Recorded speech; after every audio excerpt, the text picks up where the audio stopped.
And now we're going. I'll say that on the stream. I don't care. Oh boy. Oh boy. Alright.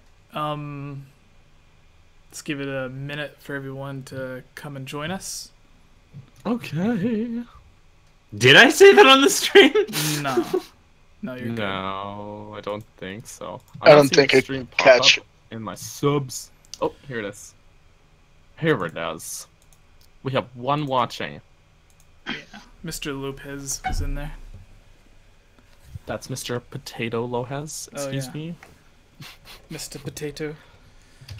Potato Lopez. Right, That's the important Now, part. if you guys, while we're waiting on the people to join the live stream before we start, if you can go to your Twitters or Facebooks and promote.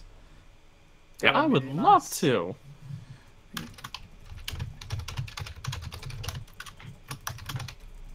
Twitter. Zelda Gotta get that / Twitter. Nintendo News. And the link is youtube.com/GameOverJesse/live. Or you can just copy and What happened on paste. Twitter is Kayla getting retweeted by some lewd Twitters. Oh yeah, that was funny. No, not just one, 3.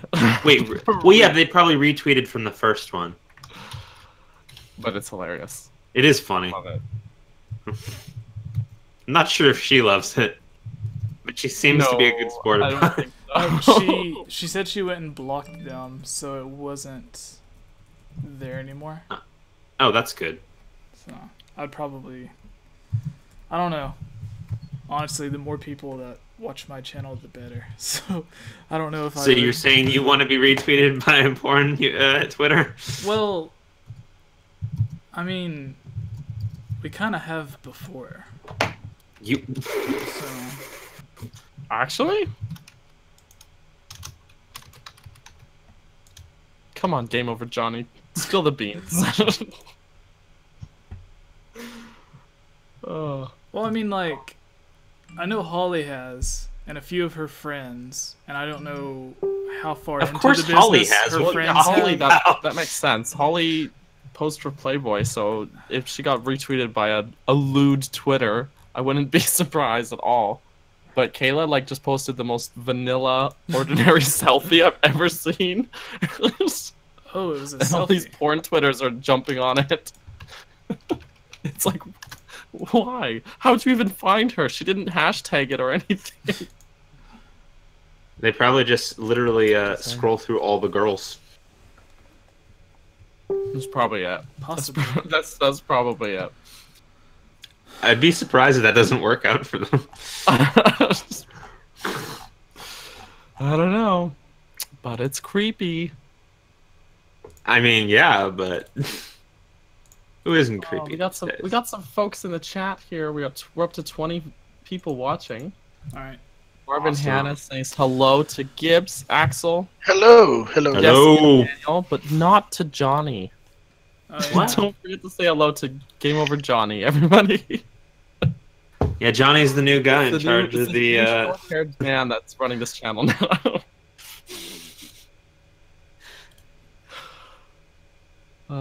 Someone said high five, Jay. Why? I updated this. It should no longer say 5J. He's probably just used to it being streams with 5J. Come on, Potato Lopez. You were the first one here. Yeah. Have you not count? All right. Oh yeah, there's a towel. Oh, and from RPG's here. Just getting out of the shower. All right, are we ready, dudes? I'm and ready. dudettes? Yes, sir. All right. Let's do it. Stuart. 21 people watching. Face is 21 people watching. Sounds like the name of a band. 21 people watching? It does sound like a band. All right. Sweet band name. What's up, everybody? I am Jesse, or Game Over Jesse, as all of you may know me, and here with us for episode 35 of the Hylian Gamescast is Gibbz for the very first time. We also have AxleTheBeast returning, and our co-host Daniel. Hello, everybody. Yes, on today's podcast, we're going to be talking a lot about E3, some leaks, some predictions, and of course some Zelda discussions about, well, actually, this time it's not just Zelda, but we're going to be talking about 6 insane gaming theories, since you guys love us just going down lists and debunking or confirming the theories and such. And then It's always a good time. And then we go into our Zelda Mailbag, where we take in questions sent in from people like yourself. But if you would like your question to be guaranteed to be on the show, head over to patreon.com/GameOverJesse and show your support, just as Jacob, Michael, Elmer, Gus, Justin, Ashley, the one pancake, sorry, Key of Time 15, Monica, Casey, Link Uses the Triforce, Megan, Lunarium, Robbie Morgan, Shadow to Us, Rusty, and Lovable Christy, has. Don't forget about Lovable Christy. Yeah, always Daniel's favorite. Mm-hmm. All right, Yes. so everybody already knows who you are, Axel. You've been on here a few times, but Gibbz, how may everybody know who you are? Well, I am an admin there in the Discord chat. If anybody wants to join the Discord, the link is down below in the description box, I believe, where you can always just @ me and have a good conversation with me, or sometimes I do talk about theories and whatnot, and that's where you can find me. Nice. All right, Yes, so he's very active in the chat. starting So off unlike me. our podcast, we're going to be talking about each of us. We're going to list off 2 predictions that we have. So not quite a top 10, but a top 8 prediction of what we expect from Nintendo's E3. We're about a week away, if that. So starting with Daniel this time. I think before we start Yeah? with that, we have to show off for all the people watching that may not be in the Discord, may not have already known. What's going on with your hair, Jesse? Oh, yeah. What's going on with that? I have a haircut. There's a lot of hair has been chopped off. But Look at that. I went to a wedding over the weekend, and it was a requirement by my brother that I looked presentable. So, Quote unquote. yeah, Presentable. yeah. And I told him I could Presentation. just straighten my hair out, and it would look fine. Like, it wouldn't look like a huge mess like it usually is.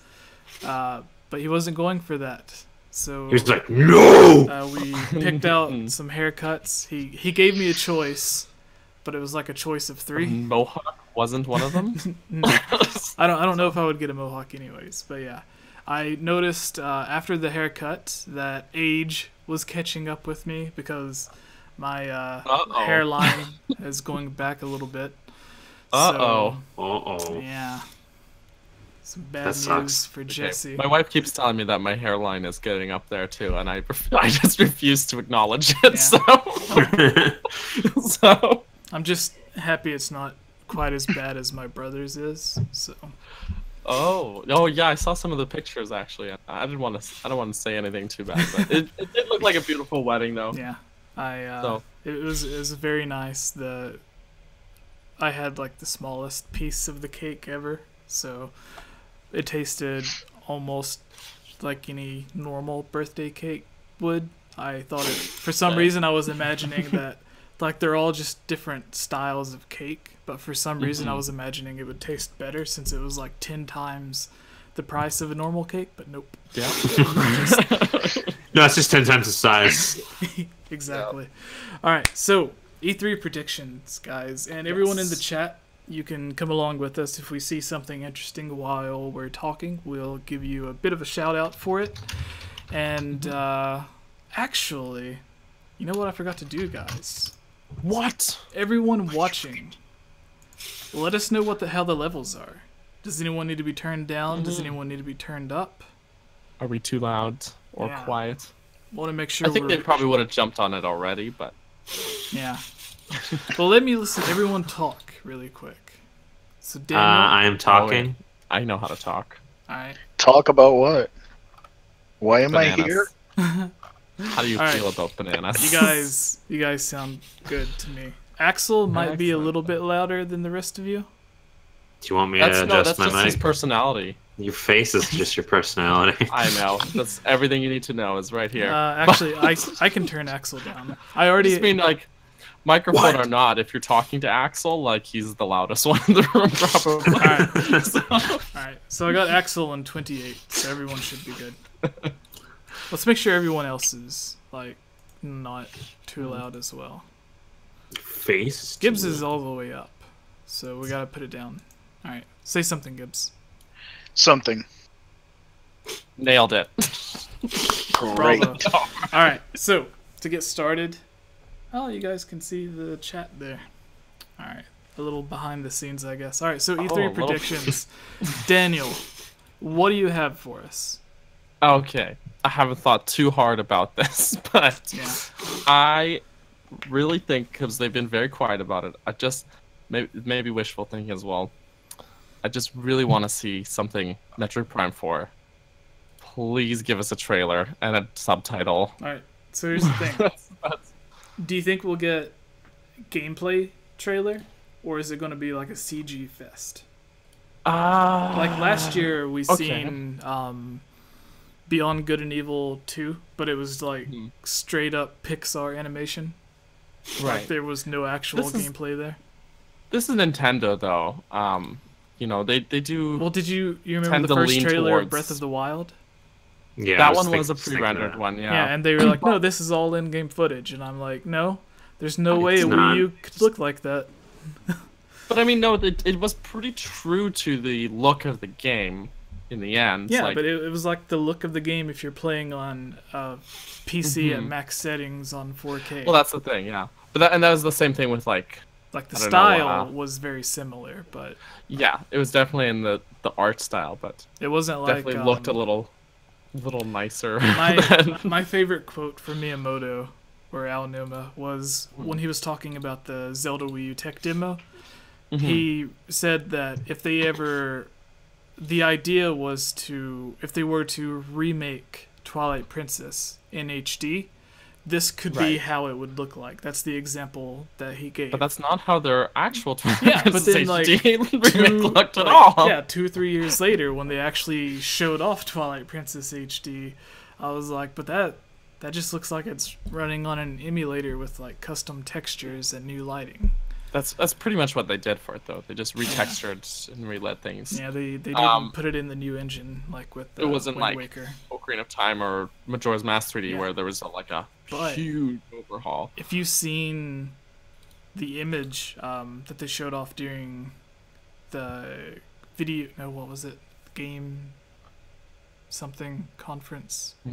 The Germany one, I think, the GDC, yeah, Games Developers Right. Conference. They gave the speech about the making of Breath of the Wild, and they showed off the image of Wind Waker Link, Twilight Princess Link, and Skyward Sword Link all standing together, but it's being rendered. Like, all of them have updated models, and it was rendered with the Breath of the Wild engine. Mm-hmm. And they all look amazing there. Like, that Twilight Princess looks closer to the Zelda Wii U tech demo, but not quite as good. I need to as... look at this image because I wanna see I that, showed it to but- you before. We used it as I've used it as a thumbnail twice. Oh, okay. Yeah, one was Well, one was the A full terrible image. memory. Yeah, one was the full image, and the other was like cut in half and placed with another image. Right. So, but yeah. But yeah, Metroid does. I think they would show. I'm more leaning towards them showing gameplay, at least not like a full gameplay trailer, but at least like give us something. I don't know. Just they've done nothing since last year. They've given us a logo, not even a working logo, not even like the proper logo with subtitles. So just to see anything from Metroid would be great, please. That's my number one. All right. Moving to you, Gibbz. Do you have a prediction for us? prediction. I do hope they will, like Daniel was saying, the Metroid, but he took it from me. I'm sorry. I took the obvious one. It's alright. I hope there will be some type of maybe Zelda remake, even if it's 2D or something like that. Just a little surprise on there. I mean, they already released information on Pokemon because they had to get ahead of the leakers, or maybe even just save time on their actual press conference on E3. So I'm hoping maybe for a Zelda 2D show off.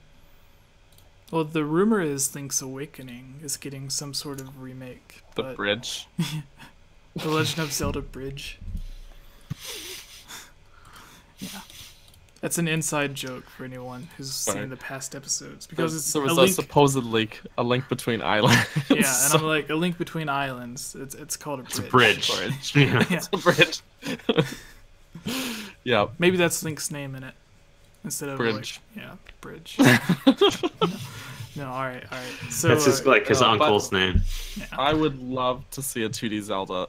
Anything. I love the 2D style of play because that's the business I grew up with, so I'm 100% blinded by nostalgia there, but yeah, I think that would be good. It's very, very possible. If we don't get a remake, I think we'll either get a remake or a new 2D Zelda game. So, but moving on to you, Mr. Beast.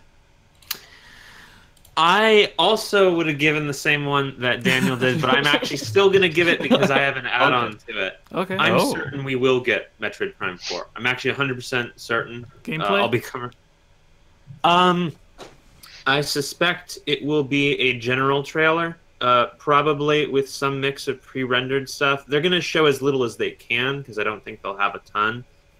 Mm-hmm. Well, basically, I'm expecting some kind of mix of just flashiness and general editing and some pre-rendered stuff and some short bits of gameplay. Just kind of like a bare-bones trailer is kind of what I'm looking for. Like the stereotypical announcement trailer, really. Mm-hmm.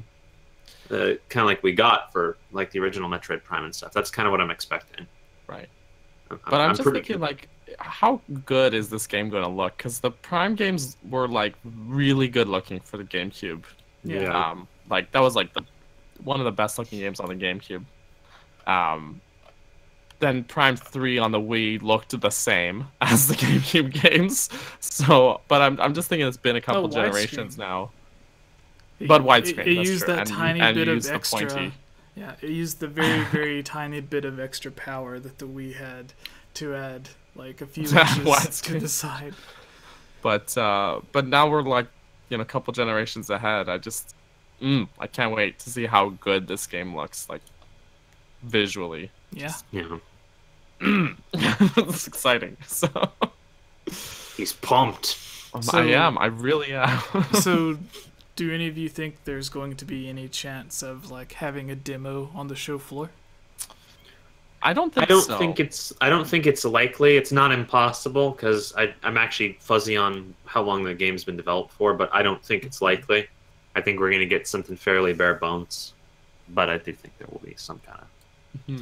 Yeah, it's like here you can press X and start up the logo. And it comes out in the same, like, it unfolds. Yeah. In the chat, Teddy Bear says Other M looked really good on the Wii. I think so, like, visually, for what the Wii could do, especially the cutscenes and stuff. Like, you kind of forget that console was on the Wii almost, or that game was on the Wii, because it just looked very good for a Wii title. But Prime 3 did not look visually, like, it played fun. It was a good gameplay, but it didn't visually look like much of an upgrade from the GameCube titles. And even though it was like 2009 by that point. The first one came out in 2001, and so, I don't know. It's just kind of there. But yes, I forget that Other M exists most of the time, Heavy Bear. So thanks for pointing that out to me. The only thing good about that game was the graphical design, and that's about it. Yeah. I liked Other M, but I I just the big sticking point for me is I don't like the design of Samus's power suit in Other M. I think they like. It's an odd sticking point. No, but it just looks too. It doesn't look like she doesn't have like a powerful look to her. You know, I need those giant shoulders. Yeah, the basketball-sized shoulders. Yeah. Like unreasonably large shoulders. That's like the defining feature, and they just like toned it down so much. And she just for some reason the cannon like looked almost too narrow in my opinion. I don't know. It is a very weird sticking point, but you have to stare at her character model the whole game, and for me to not like looking at it is a big deal for me. So, all right, I'm gonna say the monsters. I'm gonna say something I've been saying 1,000 times. Daniel, shut up. No. For the 20th anniversary, Ocarina of Time HD. It'll either be a completely remade from the ground up, or just the 3D version in HD, as if you were running it on an emulator, but with like texture updates. So that's you have said it a lot, but every time, like the more you say it, the more convinced I am of. The first time you brought it up, I was like, I don't think they'll do that. Yeah. But now I'm like, Grezzo. I was thinking Grezzo might be the ones to do it, but it was recently announced that they were working on Luigi's Mansion for the 3DS. So, there's a bug. All right. There's always who was it worked on Twilight Princess HD? Tantalus. Tantalus. Yeah, maybe it would be neat. I don't know if we know what they're up to. Yeah. But if they were working on it, if they did a better job, then. Okay, I actually really like Twilight Princess HD, but yeah, they didn't just update the game; they actually had to work in all of the amiibo features, and then they created technically a new dungeon, but it was kind of a copy paste with different enemies of the Cave of Ordeals. Your face is a cave of ordeals. But they retextured everything. Oh, yeah. Even shrubbery. So they did put a great deal of work into it, but it still didn't feel as big of a huge increase as the other remakes that we had gotten. So. Wind Waker was one of the best, but they just repurposed the same engine, which instead of using an engine that was designed for the Wii U, they just used the GameCube engine, which doesn't work out that great, because if you get next to waterfalls in the game, like around Lake Hylia or Zora's Domain, whatever, you'll see the game goes to 8 frames a second. Oh. So it slows down a lot to where it's actually very just stuttery. I noticed it because I was trying to 100% the game, and it also has slowdowns in the forest area where you have to go with the monkey and the lantern to get rid of the poison fog. Oh yes. So there's slowdowns there as well. Kind of like when you're in Korok Forest for Breath of the Wild, but it's actually more.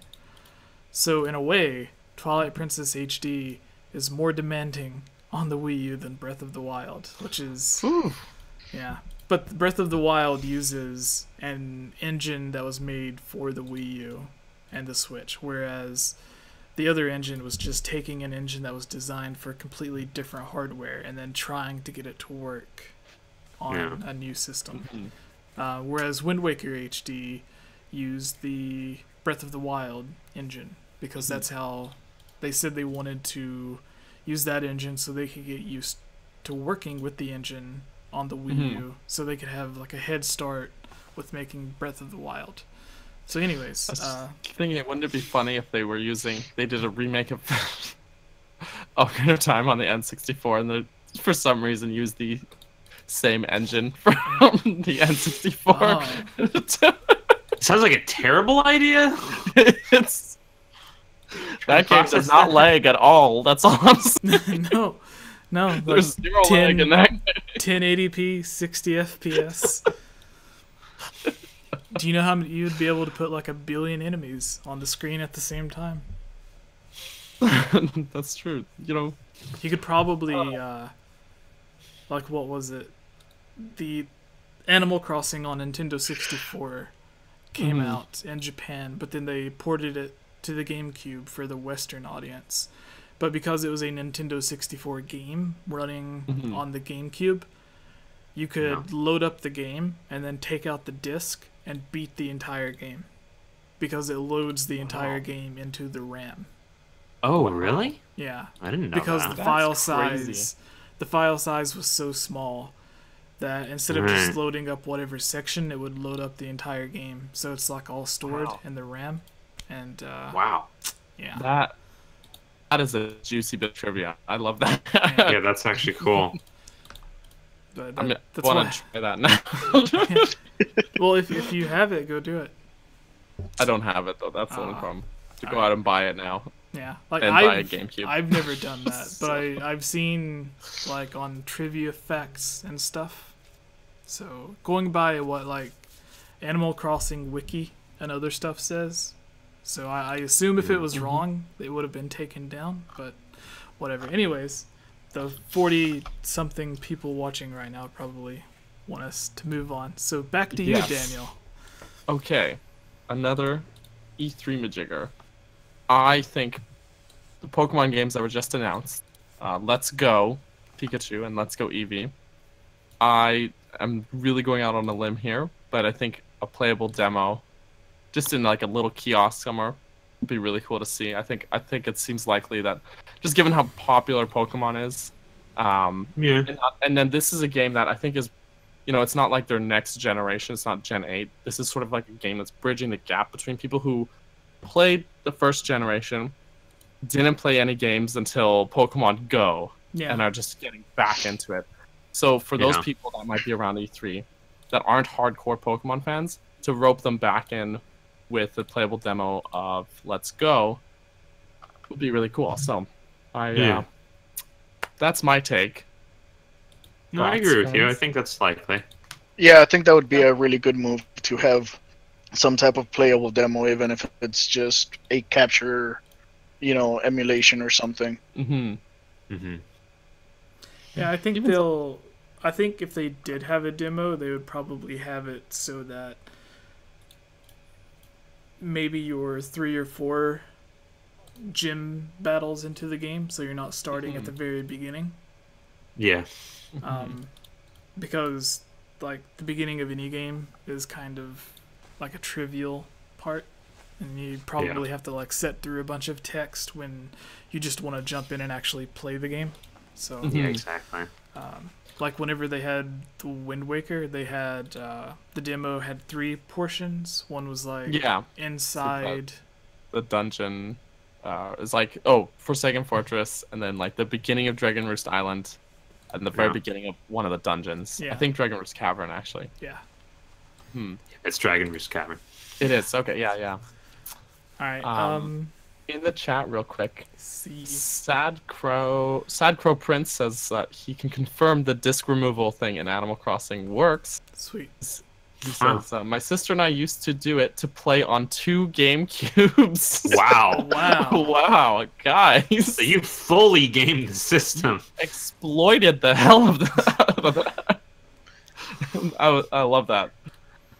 That is actually really cool. I wonder if it would... No, you couldn't do it on the Wii because it like it resets when it pushes the disc out.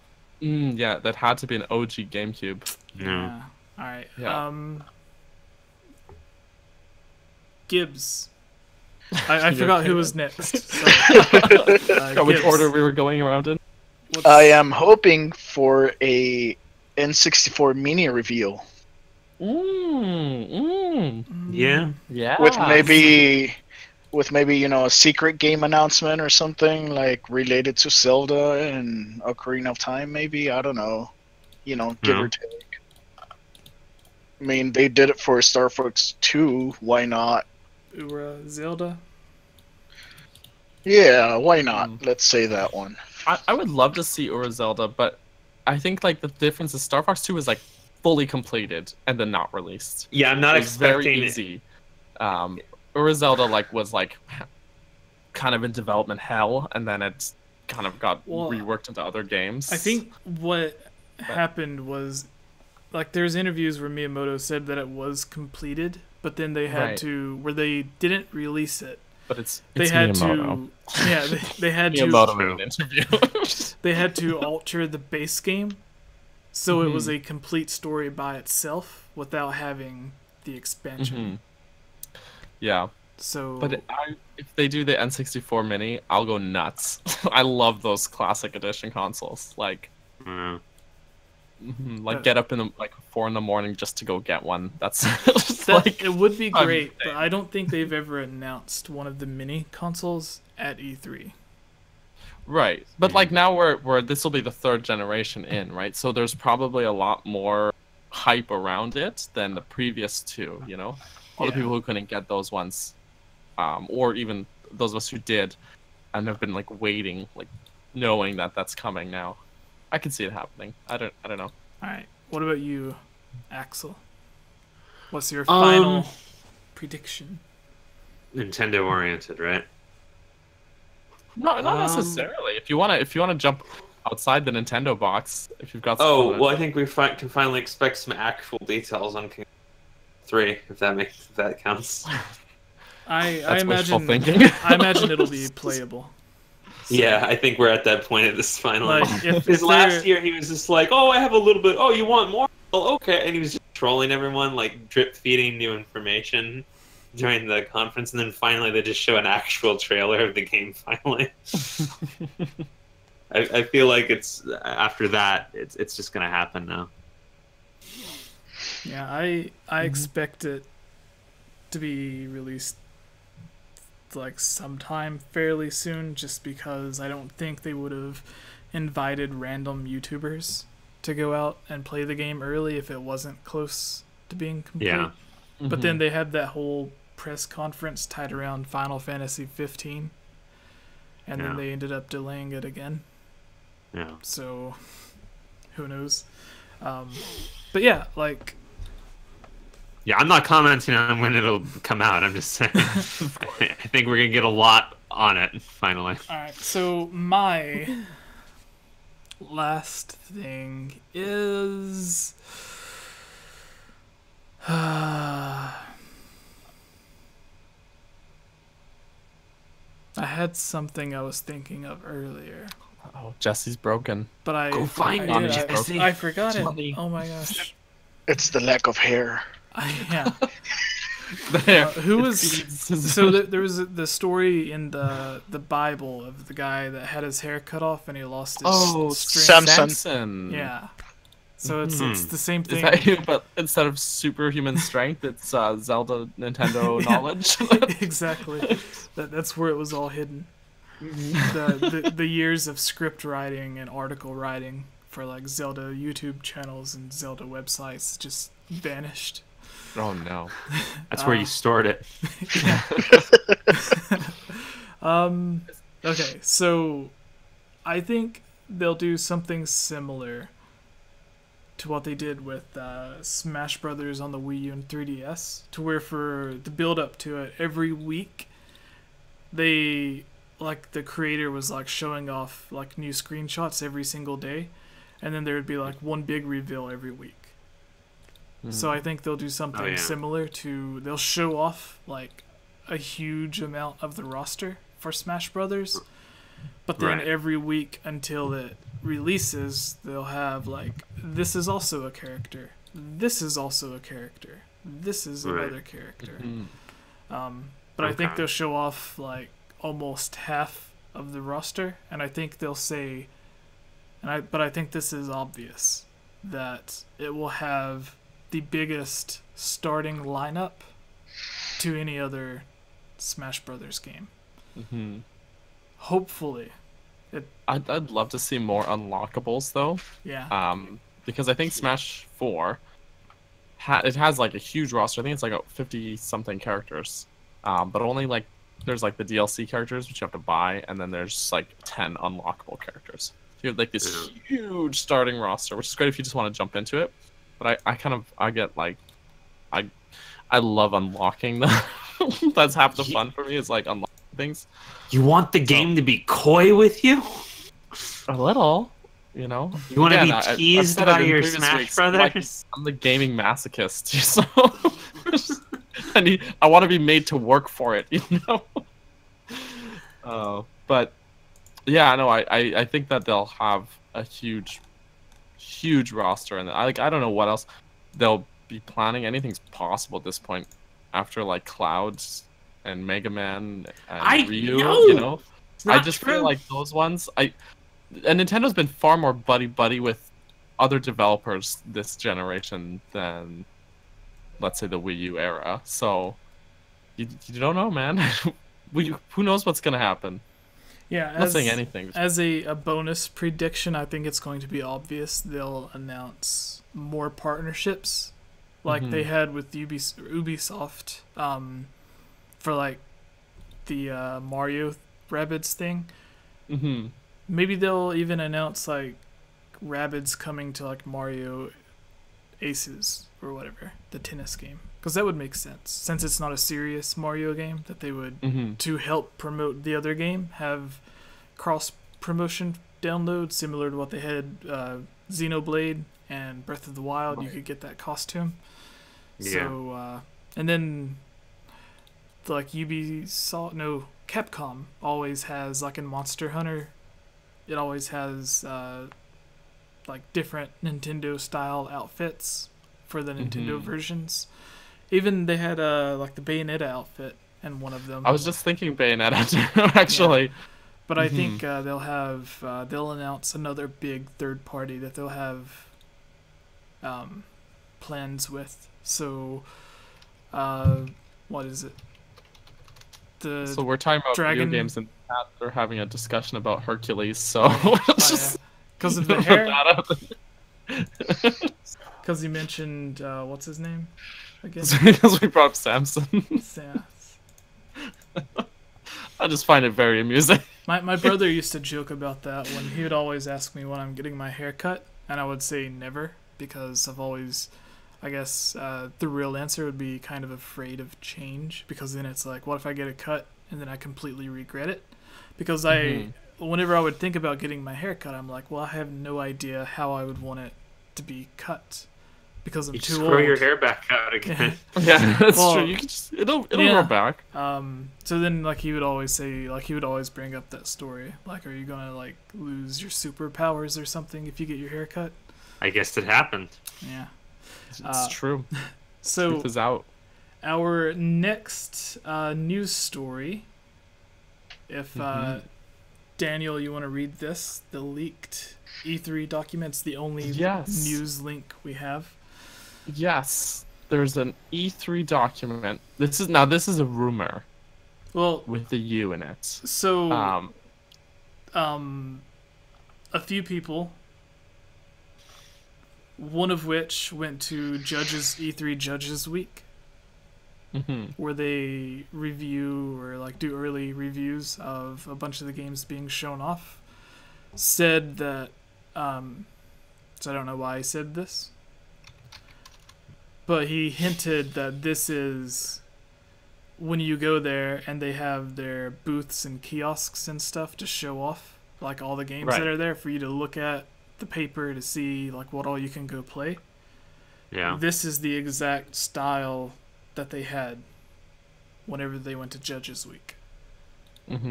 So yeah, but I mean, with rumors, we gotta be a bit skeptical. Take it with a grain of salt. Get the salt shakers out. But yeah, this is an article we're quoting from NintendoLife.com. I do like that website. So they go, well, Wednesday was the day for seemingly every official game announcement on the planet, including a ton of new Pokemon games. Thursday followed suit with a megaton of leaks and swiftly unveiled secret games. Well, the next Assassin's Creed was revealed by Keyring. A document has surfaced that suggests some heavily rumored and completely unexpected titles are due for an official unveiling at E3 this month. The document in question states Nintendo Switch will be getting a port of popular anime brawler Dragon Ball FighterZ Overcooked 2 and a mysterious new title called Killer Queen Black. That's not new. by the way. This article, I had it wrong. No, I don't know. It's been an arcade game for a few years. Oh. Really? It'll be new to console. Nintendo Life. Nintendo Life. It's not that mysterious, guys. Anyways, the document, which first surfaced on 4chan, also lists Paladins alongside the previously announced FIFA 19, Starlink Battle for Atlas, Monster Hunter Generations Ultimate, and Mario Tennis Aces. And of course, Fortnite is listed on here as well. Nintendo Switch owners have been clamoring for some big name titles on the platform, and if this document is to be believed, it's going to be getting them coming in for months. So, Fortnite seems like almost like a given at this point, given the popularity of the title. Yeah. And the Dragon Ball game. Dragon Ball, FIFA, Mario Tennis is already announced. Everyone's already played the demo. That one's already. Who would have thought? Pretty sure Mario Tennis isn't coming to any other system. But also, like, sometimes with fake leaks and stuff, they'll include a bit of truth in there just to like sprinkle in some authenticity to make it more believable. So I mean, like Mario Tennis. Yeah, like Mario Tennis in this case would be that one, right? Yeah. But yeah, I mean, that's the wild card here. Your face this is the doesn't wild card. seem. Your hair is the wild card here. Oh, that's true, actually. Think about it. But yeah, the document overall, it doesn't seem too big of a stretch to me. That's the thing, as it feels pretty believable. I just don't know, like, I have never seen a document like this leaked that was like really super legit personally, but maybe I don't know. That's what the person was saying, is that no actual leaks or announcements have been leaked from any of those fake E3 documents. But he said, like, if you look at these, it's made into like banner shapes for each things. So like these would be the things that they would print out and stick above the kiosks that you would go to. Right. And the thing for the Killer Queen is a different style logo for the actual logo they have. And the developers of the game have recently changed their banner and their display picture to be completely black, as if they were going to show off a new logo. Interesting. So it adds up with this as well. And they tweeted something about like testing out a new game. So yeah. But anyways, what game we can each go through and say what game are any of these games that you would be excited to try out or play at E3? Starting with you, Axel. I mean, I'm looking at the list here. Why is it not loading? You have to get that Mario Tennis. Yeah, I've said in the gosh. past that I don't like sports games that much, but I've been it's just because most of them are extremely realistic, and that's not my kind of game. So, for example, FIFA, I have no idea how realistic that series is, but I'd be more likely to avoid that. But Mario, like doing the super moves to launch balls and stuff across the sports field, I'm usually into that. No, I want to say really quick, they made Waluigi even creepier. Yeah, in this game.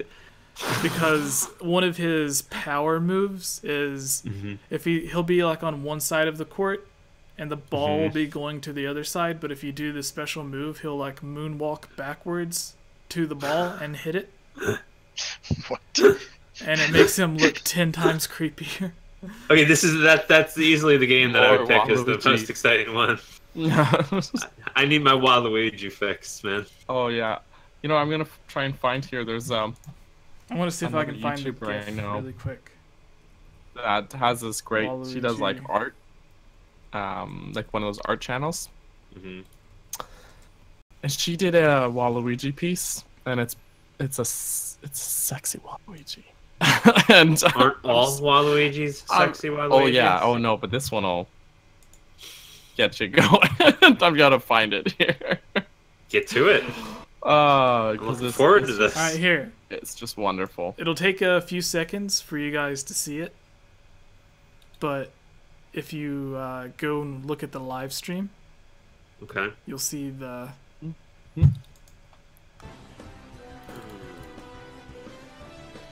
All right. Oh, I love it.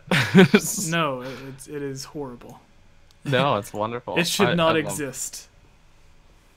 I love Waluigi It has in a weird way. He's got a It should weird type of flair to his moves. It should not exist at all. Your face has a weird type of flair. Oh no, it's the beard. Okay, anyway. All right, so I'm Gibbz, gonna send this in our chat here real quick. what are you looking forward to? Oh, sorry. What were you saying, Daniel? Oh, just this this Waluigi art here. I'll put it in the. I'm gonna put it into the live stream chat here. I think everyone should take a. All right. Once this stream is over, everyone should take a moment to watch it. Just open it in a new tab. And All right. So, Gibbz, what are you most excited for out of these leaked games? Out of that list, I think, what is it, Monster Hunter, maybe? Or Dragon Ball Fighters? I think Monster those Hunter's cool. those are the most anticipated on the console, I think. Also, Fortnite, if an iPhone can actually run it, I think the Switch has no problem with rendering it and playing wonderfully. And let's be honest, we're getting the Nintendo Online service pretty soon, so I think that will just make it even more of a cash grab for Nintendo, if anything. Yeah. All right. What about you, Mr. Burgers?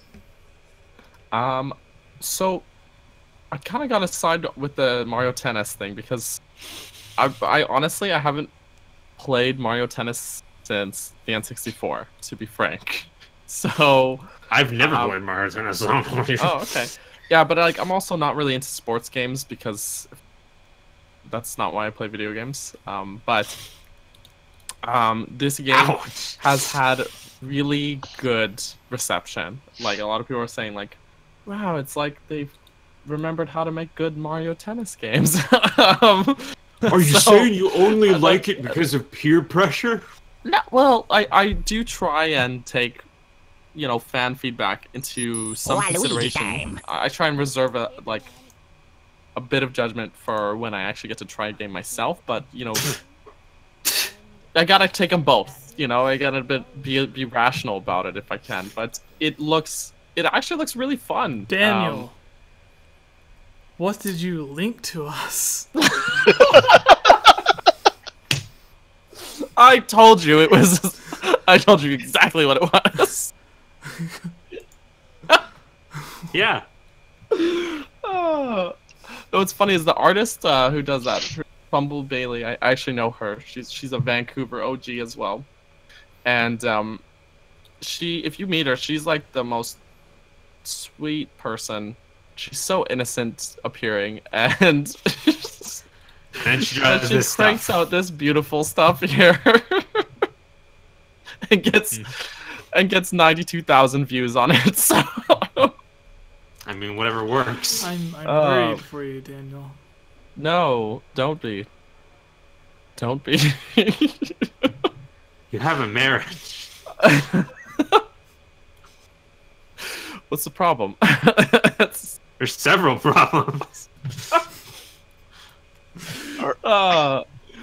If you guys even just watch it, just skim through to the end just to see that beautiful artwork. No, I did. Don't worry about that. Okay, good. Wow. I like Ashley in the chat, but I'm suddenly attracted to Waluigi.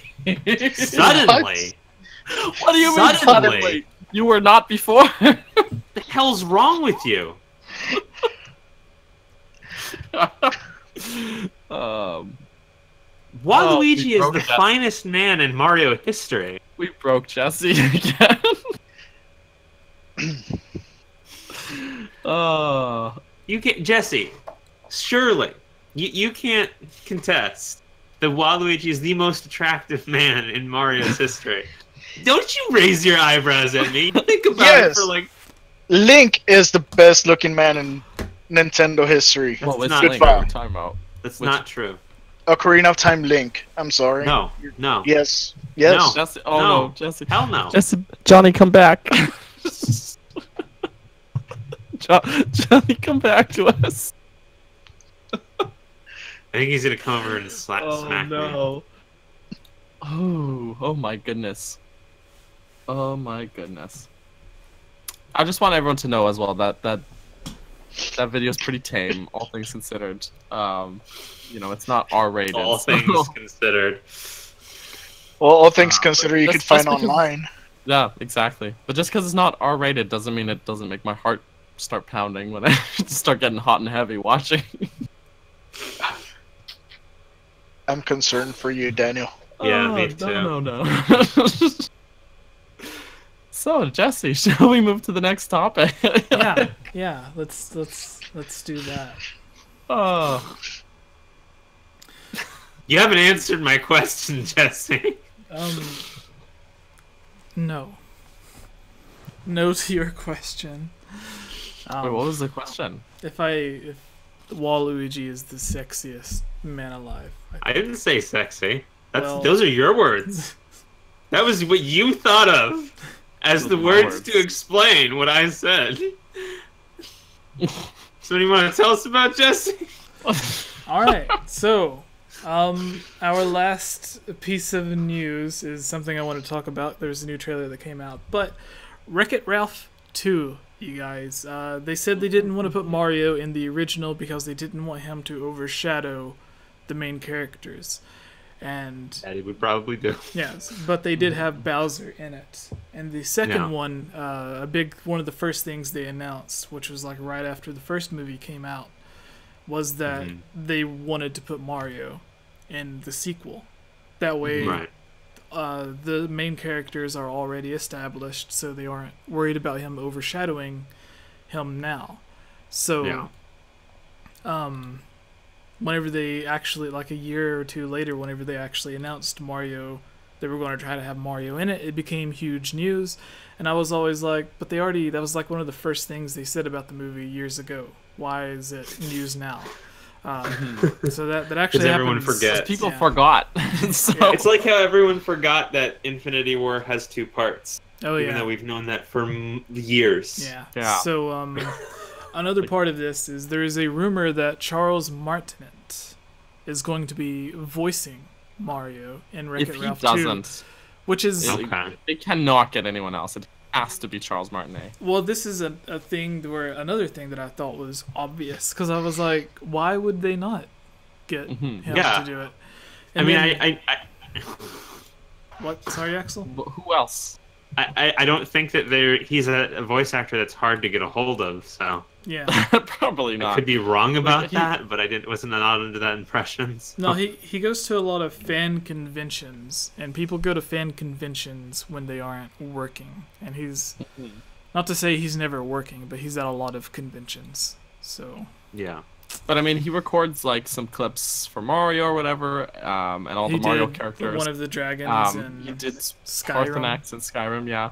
But then, like That's for right. Mario, he can record it, and then Nintendo reuses voice clips like that like quite a lot. So Yeah. it's not like he needs to go and re-record Mario for every Mario game that comes out. He You know, just gets a check Yeah. for like $10,000 in the mail whenever they reuse They're it like, for a thanks video for game. that recording session in '96.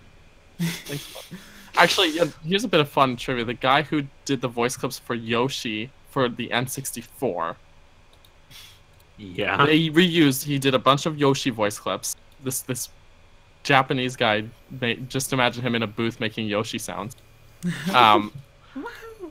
He did not re-record any more Yoshi sounds until Yoshi's Woolly World on the Wii U. So he did one recording session, and they reused those clips for like years, like for like 20 Wow. years. I bet he had to make that blue sound like 1,000 times. I Probably. Where he's like Probably. sticking out his tongue. Yeah. So Well- it's just that they like Nintendo will just reuse the clips if they're good, you know. Yeah. Mhm. Yeah. So with Wreck-It Ralph 2, I wanted to talk about it because it was that rumor Of with course, Mario. looks great. And but what are your guys' thoughts on Wreck-It Ralph 2? Like the first one was essentially as close as they could get to a Mario Kart movie without making it a Mario Kart movie. So I'm wondering if this one will be similar. Like I don't think there might be the karts in it, but I don't think it's going to be like the last half of the movie is going to be focused on that. Right. Yeah. So what do you guys overall think about this? Like, are you excited for the movie? Did you like the first one? Yeah, I was a big fan of Wreck-It Ralph. I don't know. There's not much I can say about that, I guess. Yeah, It looks like a lot of fun because like I like if you guys haven't watched the trailer, you should do that. But I had to watch it before we started recording because I hadn't actually seen the trailer. But it looks like Disney kind of poking fun at themselves a bit as well, which is always nice. They bring in all the Disney princesses, and you know, it's I like that sort of self satirization when companies get into that. That's my groove. So it looks like a very fun movie as well. It looks like Wreck-It Ralph goes to Disneyland, honestly. Is what it looks like. But it looks like a cute, fun, family-friendly movie. I can see myself enjoying it, but also bringing my son to it, and he would probably really love it too. So Yeah. Mhm. I mean, aside from Disney that and song, video games, those are his favorite things. So just put them together. yeah. Mhm. So, All right. What about you, Gibbs? For me, I think, you know, it's great. It's one of those movies that I'm actually waiting for to come out. Mhm. Watching the first one, when it first came out, was I still married? I don't know. But anyway, it was one of the movies that I would enjoy with my ex's kids and whatnot. yeah. So, and not to mention being a gamer and seeing all those little bits and pieces of all this gaming, old video games and arcade games. Mhm. It hit the nostalgia spot for some of the things, and not to mention it actually had a good story. Mhm. Yeah, it did. Yeah, and all those little cameos and bits like that do add like a nice little bit of nostalgia that, you know, the parents and the kids both can enjoy the movie separately. I mean that. Go ahead, sorry. Oh, I was gonna say that little portion where all the evil guys from all the video games would have their session. You know, Yeah. that was just the best. I mean, But crack men's skulls like sparrowheads between Zangief's thighs. Yeah, it was really cool because like I didn't expect Nintendo to have any of their characters in there, but it was like obviously a Bowser cameo, so I thought it was really cool. And I'm wondering, do you guys think there will be other Nintendo cameos in this movie? Like if they're gonna have Mario, they had Bowser in the last one.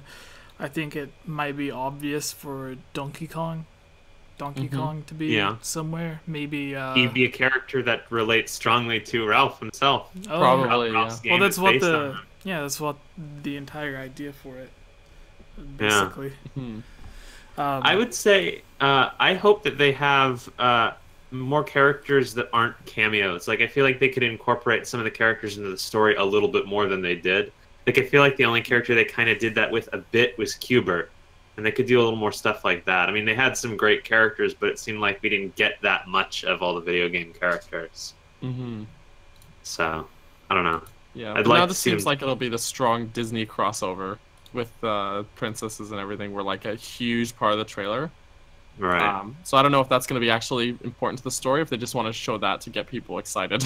Yeah, I don't know. You know? Yeah, So- the room that has all of the princesses hanging It could just out. be that one scene that has them, but they're just trying to draw people in, right? Yeah. Yeah. Yeah, it could Why be a not? total lie. Yeah. why It's not like, throw in Princess Peach and that scene in there?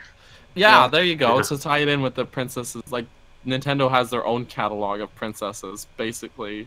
Not quite as robust as Disney's, but you could totally fit some of them in there. So pretty robust. To see like, it is. Peach But, you know, and Zelda like tug of warring over a crown or something.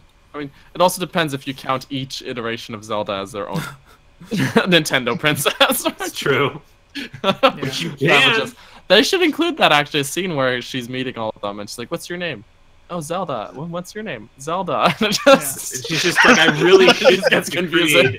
We really shouldn't have decreed that was the family name. Yeah, and then they just get to like Tetra, and she says Tetra, and she's like, okay. Like, what? Oh. It's like, you mean Should Zelda, you be here? right?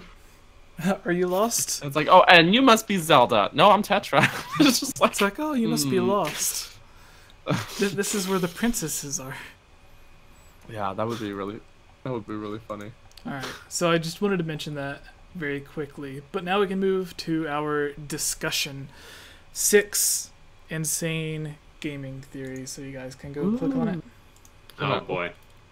Alright, This is from Cracked, who I actually generally like. Kind of take a lot of what they say with a grain of salt, but I generally enjoy their stuff. But this will be fun for unrelated reason. Axel just has this general air of being unimpressed. I'm trying to open it up. I'm unimpressed with my ability to navigate this document. Alright. What's up, everybody? I am Jesse, or Game Over Jesse, as all of you may know us. This is our topic of discussion for the Hylian Gamescast episode 35. We're going to be talking about 6 insane video game theories, quote, that make total sense. This is from cracked.com. A lot of you guys have mentioned that you like when we go through and basically debunk, confirm, give our opinions on pre-made lists. Because we've done so many lists on the channel, you guys like to hear our opinions on other people's lists. Some of them are completely stupid, so we just go through kind of making fun of it, but then there are some that are really good, so we go through and talk about how awesome they are, I guess. But joining us is Axel, who I believe was on the top 15 Zelda theories list, and for the first time, Gibbz is here from our Discord channel, which a lot of people may know, who's recently started streaming as well on his own Twitch. So, starting off this list, it says cohesive storytelling is a new... Cohesive storytelling is a new thing in video games. I don't think that's true. The standard for nearly 30 years was just to fill the screen with whatever nonsensical lunacy lured the most quarters or sold the most copies, and even today it's hard for games to break away from that formula, so fans... Today it's hard for movies to break away from that formula. So fans fill in the narrative blanks with their own theories, adding layers of meaning and symbolism the creators almost certainly didn't intend. But occasionally, these crazy fan theories make a sobering amount of sense, sometimes more so than the actual games they're derived from. So, I think that starting paragraph is complete nonsense, because games, like maybe not on the NES and like Atari systems, there may have not been many stories, but once you move to like the Super Nintendo, like Final Fantasy is mostly well known for how great their stories were. It's like if this person writing this had played only Mario and they're like, there's no this, and then they jumped in and played another game on, like, then suddenly the next game they played only Mario, and then they got God of War, and they're like, whoa, this has a story. It's like, what? This is a pretty new concept. Yeah, and then like even like Uncharted, which is basically like playing a movie, came out like 10 years ago. Yeah, so it's not as new a concept as they're making it out to be. We've had story-driven games for most of the 30 years that console gaming has been popular, but All right, so I will start us off with it begins with Donkey Kong Country is anti-American propaganda. All right. So we're really getting going, aren't we? Yeah. It, I'm pretty sure this is a game theory one too. I know old Johnny loves the MatPat originals. On the surface, Donkey Kong Country documents the journey of a well-dressed gorilla across 40 epic levels as he seeks to reclaim a hoard of bananas stolen from his family by a crocodile monarch who saw it fit. The way they're writing this, it's making out to be as crazy as it can. A crocodile stealing bananas from a monkey, but anyways. Saw fit to leave them strewn across an entire island continent rather than keep them in a single giant fruit basket. The crazy fan theory, as explained in this video from the Game Theorists, Donkey Kong Country is secretly a piece of anti-American propaganda about the banana wars of the late 19th and 20th century, as that is one of the most baffling sentences in history. It requires a bit of explaining. You see, after the Spanish-American War, the United States gained control of Cuba and Puerto Rico, giving the U.S. military a foothold in the Caribbean that it used to freely police several Caribbean states such as Honduras, Nicaragua,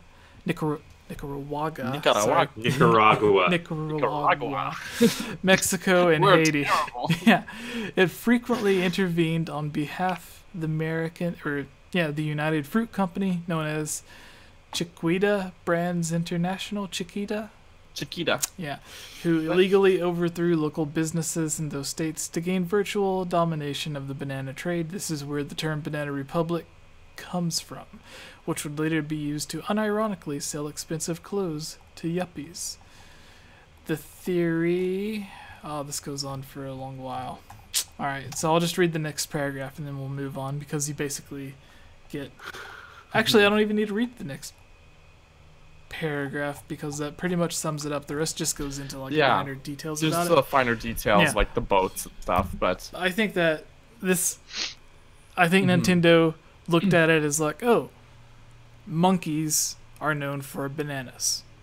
Let's put bananas in this game to collect. Mario collects coins. Yeah. Like, what else could it possibly have to connect it to this historical event? Like, I don't follow. The bananas... Well, there's like the boats and the military outfits that's the Kremlin wear, and there's industrial themed levels. Yeah, like that's just like there are the dumb theories about like the hearts, or the theories in Zelda that suggest the heart pieces are real hearts.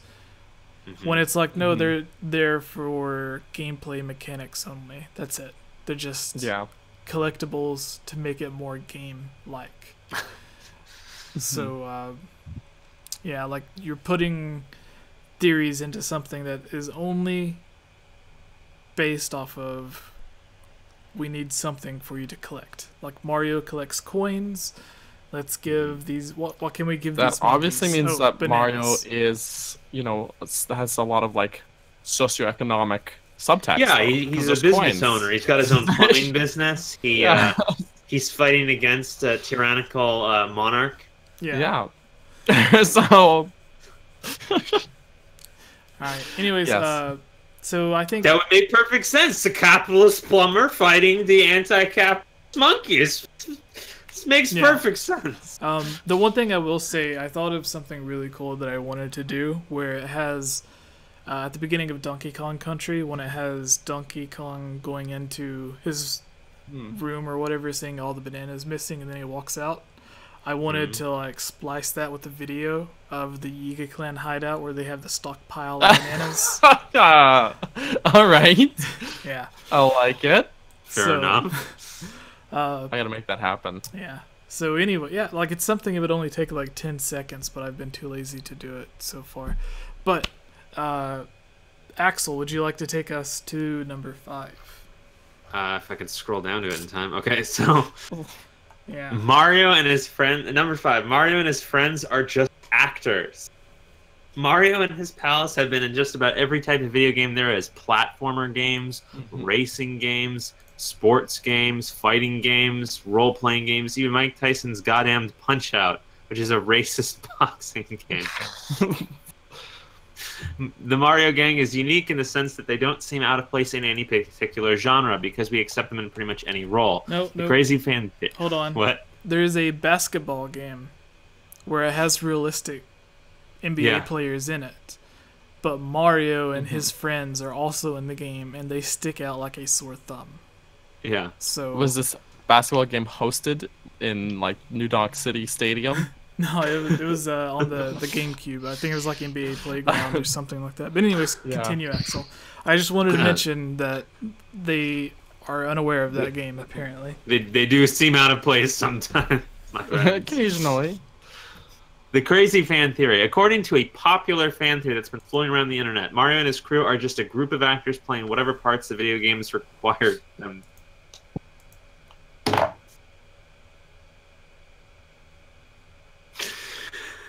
We've already talked about the idea that Super Mario Brothers 3 stage play, but it goes beyond just that one game. That bit's actually confirmed by Miyamoto, though. Yeah. Miyamoto But has then again, confirmed this. It's theory. Miyamoto. I just don't believe it at the same time. Yeah, well, he also confirmed we would not be getting a new version of the 3DS, that it was already perfect.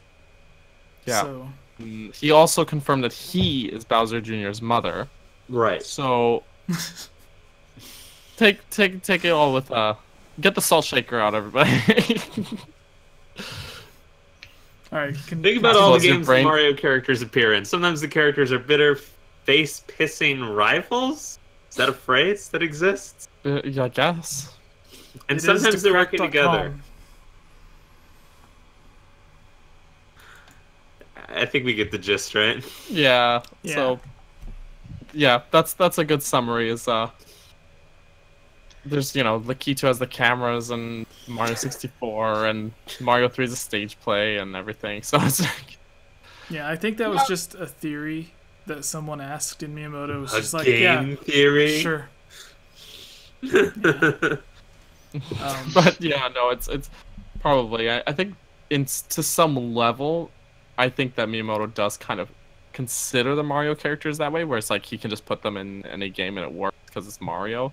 Yeah, that's called being a writer. But that's the thing, is that then you gotta kind of work the game to fit that mold as well, and it's that doesn't mean that there's actually like a lore around them being like literal actors. Yeah. So yeah. All right, Gibbs, would you like to take the next one? Sure. Number 4, Animal Crossing is actually about a child abducting cult. Too bad Kayla's not here for this one. I can't believe these theories, though. Animal Crossing is about a kid who moves to a village full of talking animals and does chores for them because Japanese video games did be completely insane. There are no missions or overall objectives. You just sort of exist in the village, planting stuff and talking to cats. Crazy fan theory. According to Games Radar, I can't even talk.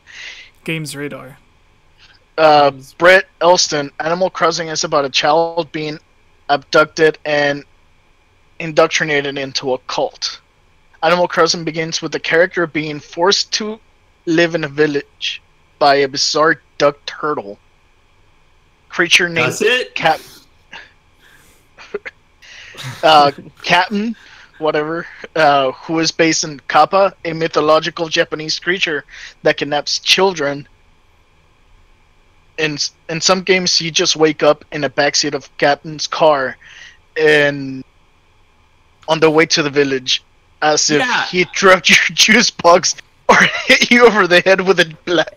Yeah, and in the mythology, Kappa can also force themselves on women. What's the point? Apparently, the point is that he abducted the kid, and now he's forced to do stuff for the animals. I think this would be better if the theory surrounded like Sinister or like Tom Nook stuff rather than that. Would actually make more sense. Yeah. Like, honestly, Animal Crossing is more like a game about being in like debt to the point that you work till you die and never get out of debt, more than the whole kidnapping. Yeah. No, I mean, let's face it. Animal Crossing was like, hey, let's make a cute game with like little chibi humans and animals working together to like make a happy village. I think for sure, but I'm pretty sure as far as crazy fan theories go, I just came up with a better one on the spot that this article did. Like, I mean, to be fair, that's probably one of the better ones here. I think so far. Yeah. So far. Yeah. All right. I don't know what's next. I was recruited the last second. I have no idea what this list has in store for us. Hey guys, I'll be right back. I have to go pick up my dad from work. All right. Okay. You may be back just in time for the mailbag. Yeah, just 15 minutes or so. Okay. No worries. All right. We will. Daniel, would you like to take the next? Yes. Metal Gear Solid 3 is nothing but a virtual mission. Why isn't it saying that about 2? The game that is actually almost a virtual mission. Don't tell the writers. The Metal Gear Solid games follow our hero, Solid Snake, whose name is undoubtedly a euphemism, through a series of, that part wasn't in the article, I just wanted through a series of ham-fistedly operatic stealth adventures as he tries to save the world from total destruction while wielding a 1980s Russell mullet wig. However, the third entry in the series, appropriately titled Metal Gear Solid 3, is a prequel detailing the exploits of Solid Snake's one-eyed predecessor and eventual nemesis, Naked Snake, as he tiptoes his way through a communist jungle in the 1960s, snapping necks and disarming nuclear weapons. Hold on. In Metal Gear Solid 3, he does not snap necks. That's the game where he slits throats. Ah, so much better. I'm just saying they got their facts wrong. Maybe you can snap necks. I don't remember. I don't know, actually. Let's see. The crazy fan theory. This one comes from Tyler Humphrey at Twinfinite, who posits that Metal Gear Solid 3 is really just a virtual reality training simulation that Solid Snake is participating in.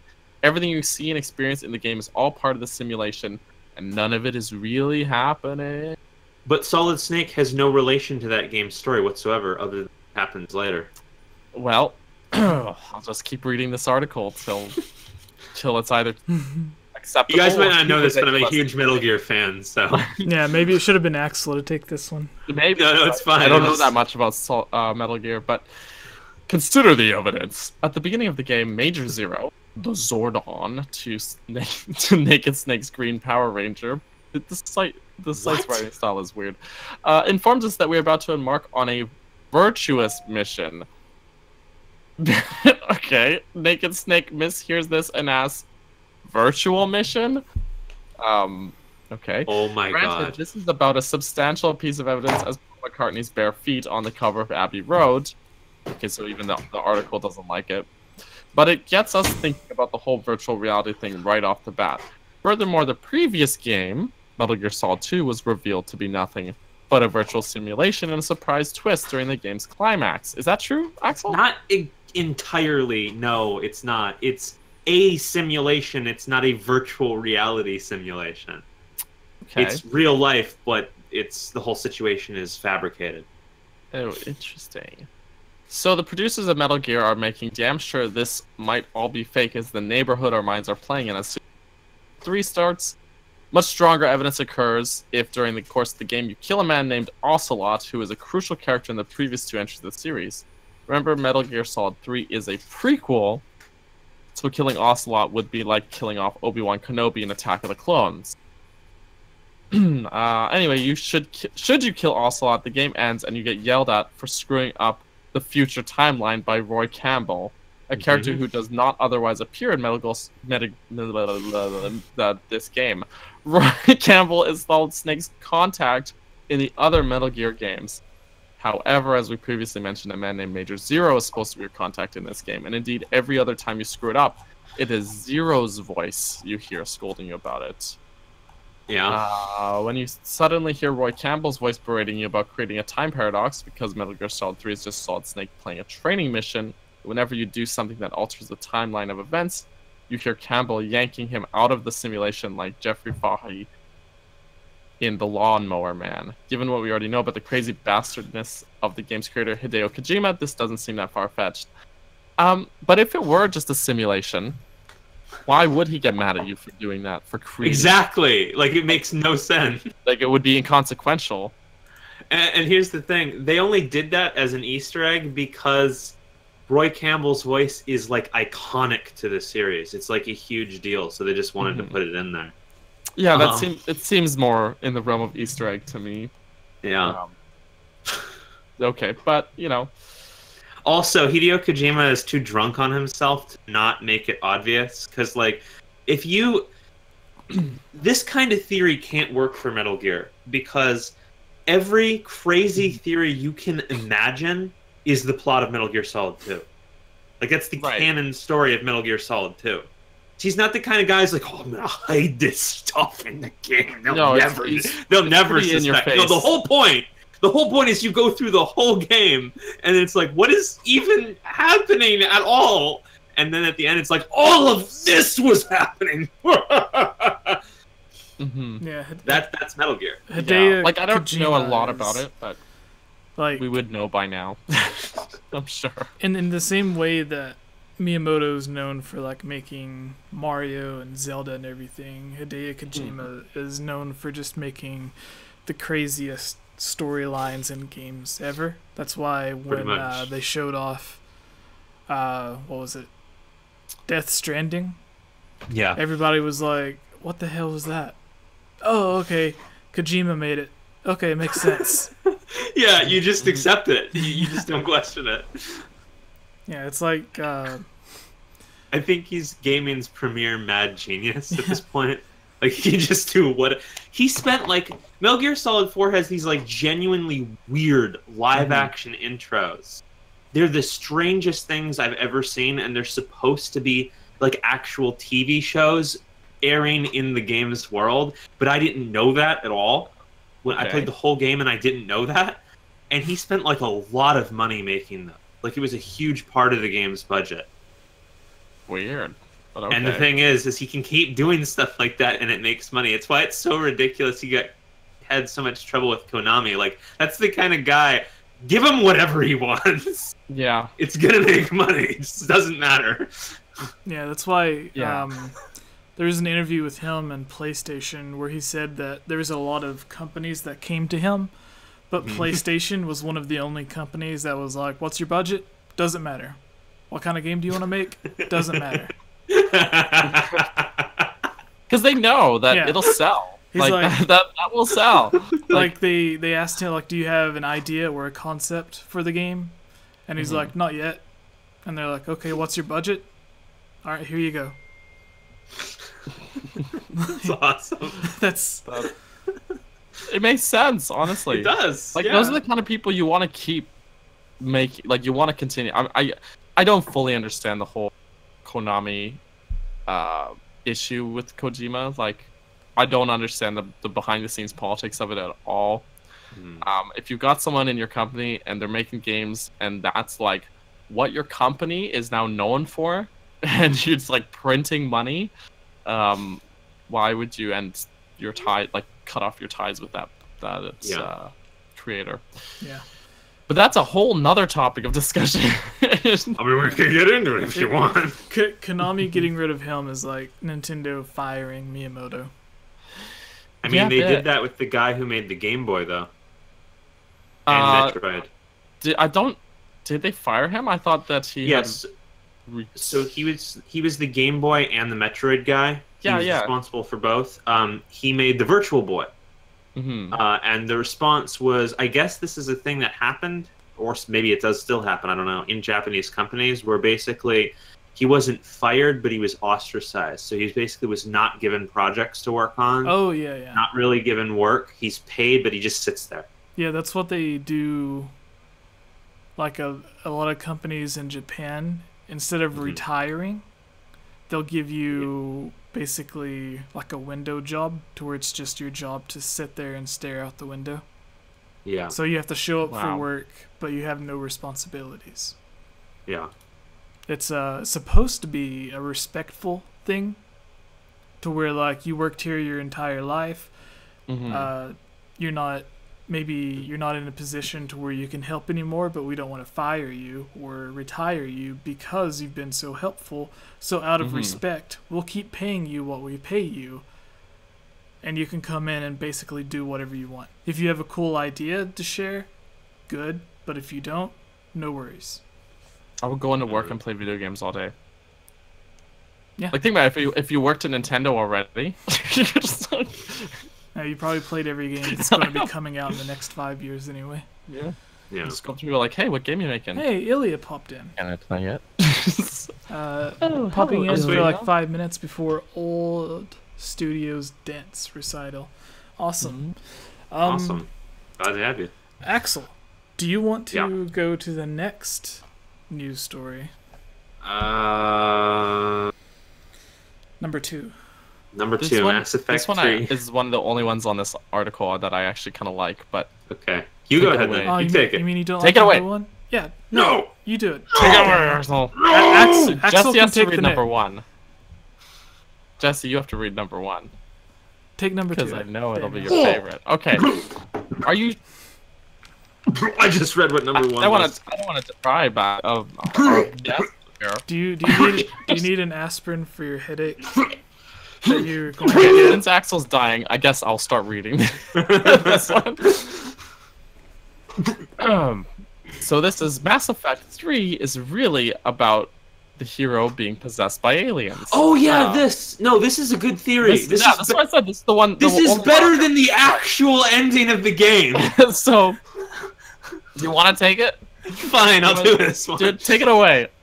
2, Mass Effect 3 is real. Oh, you just read it. The Mass Effect games tell the story of an intergalactic hero, Shepard, as he or she, the character's gender and appearances are totally up to you, does battle with the Reapers, an ancient race of super huge robo-aliens known for wiping out entire civilizations, because when you're a planetoid cyborg, what the hell else are you going to do? Their 2 methods of civilization murder are good old-fashioned destruction and Borg-like indoctrination, wherein they assume control of living beings and bend them to their will. See Animal Crossing above, you smartass.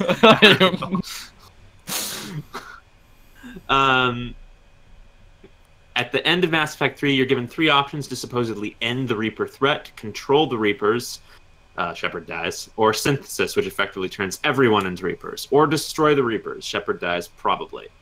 All in all, it's a pretty thankless and confusing way to end an epic trilogy. This is a phenomenon called the Dark Knight Rises effect. Is it, though? Okay. I don't I've think never it heard is, that. but okay. I like the Dark Knight Rises, so I don't know. Okay, the crazy fan theory. Shepard was slowly being indoctrinated by the Reapers all along across all 3 games, and the ending of Mass Effect 3 represents their final attempt to assimilate Shepard.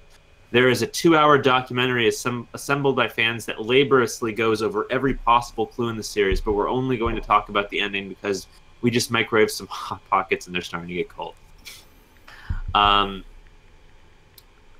can keep going over some of the examples, but... Yeah, let's do it. Okay. Toward the end of Mass Effect 3, Shepard gets blasted with a powerful dose of Reaper energy, like a hose of evil, psychic, techno-alien anger juice, I guess. The series constantly emphasizes that people get indoctrinated after prolonged exposure to the Reapers, and Shepard has been around them for 3 games at this point. So fans suggest that this Herculean laser zap was the final straw, and that everything afterward is a result of the Reapers invading Shepard's mind. After the blast, the world takes on the hazy fuzziness of a dream. Bodies mysteriously vanish from the battlefield, and people appear out of thin air as if the rules of the universe no longer apply. Sounds like a lot like a guy struggling with an alien-induced hallucination, right?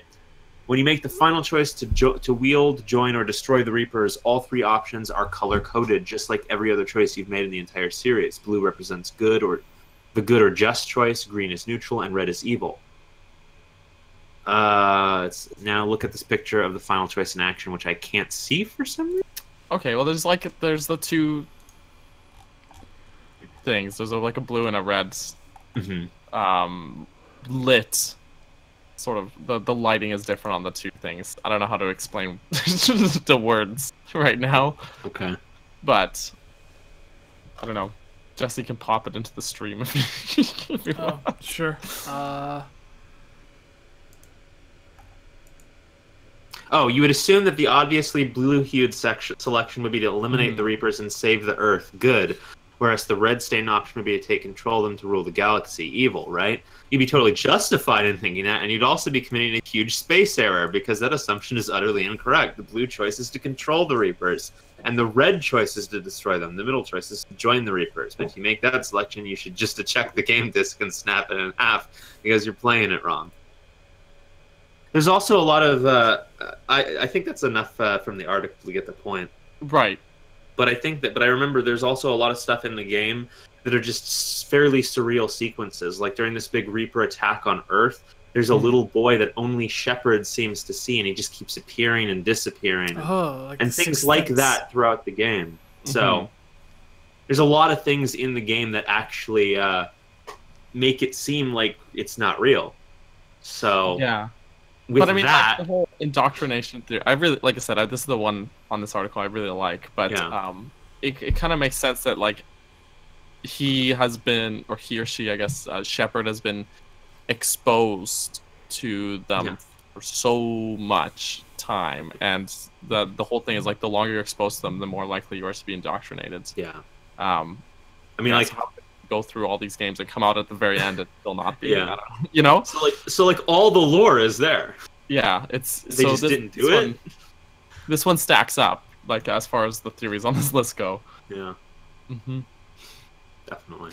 Old Johnny, you got anything to add? Are you okay? That's I'm bracing myself for the next theory. Oh. Yeah. You're gonna read it. No, you. Oh, okay. You. All right, I'll read it. I'll try and keep a straight face. Okay, everybody. Respect, Daniel. Ready for Crack.com's article of crazy fan theories that might be true. Their #1 entry on this list. The Legend of Zelda Majora's Mask represents the 5 stages of grief. Here it comes, everybody. Oh, so there was recently an interview with the person who made the 5 stages of grief. Like the person who... yes, the Kubler-Ross. Yeah. Where they were like, I'm sorry, I shouldn't have made this. Yeah, but not the Zelda theory of the 5 stages of grief, but the actual theory of the 5 stages of grief. The one that everyone uses. The person who created the Kubler-Ross model. Oh yeah, we actually talked about this, I remember. Yeah. So the person who created the original theory of depression or grief, everything, said that he wished, or whatever, they wished that they wouldn't have done that. Because when you're going through that, you experience a mix of so many emotions. It's not just you do this and then this and then this. Yeah. Because everyone goes through it differently. Yeah. So it's we've talked at great lengths about how much we don't like and then, this, but the creator of Majora's Mask, Aonuma, said you're playing the game wrong if you believe this theory, because each location similar reason represents many different theories or many different emotions. No one place is based off of one single emotion. And if you play the game and you only get one single emotion from each place, then you are playing it wrong. Because each area is supposed to invoke numerous amounts of emotion. Because it's pretty definitive. You may come across one character who is angry or upset, but then you'll come across one who is scared, you'll come across one who is depressed, you'll come across one who's happy. So like there's all the different things in like each of the towns. Like when you teach the dancers the mask, they're incredibly happy, or you teach them the dance or whatever. When you play like the mayor is angry or whatever, but then some of the guards are like scared because the moon's getting closer. You talk to some people, they don't even care, they're just happy, clueless. So like everyone in the town has these different emotions. And then it's like the monkey in whatever the Deku Palace. Woodfall. The Woodfall area. Like the monkey is courageous, I guess, because they're trying to lead you to help rescue, and they're worried. And Your hair is courageous. And then the one that's on like tied up is scared. But then the chief Deku is mad and vengeful. So, and then the guy that's like sitting in the hole or the grotto eating the Deku seeds is happy as could be. He's pretty happy. So it's like, as Aonuma was saying, if you believe that theory, you're not playing the game right. So continue, Daniel. Yes. So our friends at Cracked write, The Legend of Zelda Majora's Mask is about an adventurer named Link trying to find his lost fairy companion Navi, because apparently he didn't get enough of her annoying BS in Ocarina of Time. On his way through the forests, Link gets mugged by a lunatic named Skull Kid and must go on a quest to track him down, completely forgetting about finding Navi in the process. Yeah, because obviously nothing more pressing is going on. Yeah, it's like kind of got to deal with the matter at hand. The fan theory, the crazy fan theory. This one has been floating around long enough that we're not sure who came up with it, but here is a nice summary explaining why the events of Majora's Mask are all occurring inside of Link's head and represent the 5 stages of grief over his lost friend. So, at least they're not saying that Link died. Yeah, the actual theory I thought was supposed to suggest that he died, and then he was coming to grips with that. So he's like grieving his own death? Yeah. Seems kind of selfish. Welcome back, Gibbz. It's like, oh man, I died. You all died. That's so I feel sad. so bad for you guys to live your life without me. So, according to the theory, Link actually gets knocked out or into a damn coma, depending on how long it takes you to beat the game, after he falls off his horse during the opening sequence, and the rest of the game takes place in his mind. The first place as Link you know. Of course. Games do. Now here's my issue already, is I hate it when you have a cop-out ending in games and it's like, it was all in his head. I don't know, Yeah, that just... It's never literature, good. movies... The only thing that pulled it off well was the movie Brazil. Brazil? Brazil. You should watch that movie. Also, welcome Cece. Cece, welcome to this podcast. What's happening? She's joining on. She's joining on for the mailbag. I have no idea what's going on. What the hell? Yeah. So anyways, you guys know the gist of this. I'm sure anyone who watched us before talk about this knows how much we despise it. Yeah, we've been over this a million times. Denial, anger, swamp, bargaining, and etc., and then acceptance at the end. So, we all hate it. No one cares. Daniel, I don't know what you're talking about. I love this theory. Yeah. Get out. Leave this. Leave. The red button, the leave call button, the red button, click it. Oh, there's pizza crumbs. Sorry, I misclicked. Too bad. Oh, now I'm giant in the stream. What, Click is coming in here now? Look at me. Sure, like everybody in for the mail. It's just me now, everybody. No. No, I was hoping it would do a thing to where one person talks, it makes them big. Kind of like how Google Hangouts does. Oh, yes. I actually like this. It's very stylized, the way they have it. It looks good, but I feel a little weird being enormous in the middle. I need to, like, shrink. Are you saying you're not enormous? That should be you. I have an itch in my back and I can't reach it and I want to cry. You need to put your back up against a chair or a shelf. That's how the bears do it. Oh, true. Cece, there's a chair right behind you. There's one right there. It's not You can do working. it. You can do it. I'm done. So I think reach. Hello. that brings us to the end of our little list of debunking. Yeah. Before we article. do that, Cece, what are your thoughts on the 5 stages of grief for Zelda?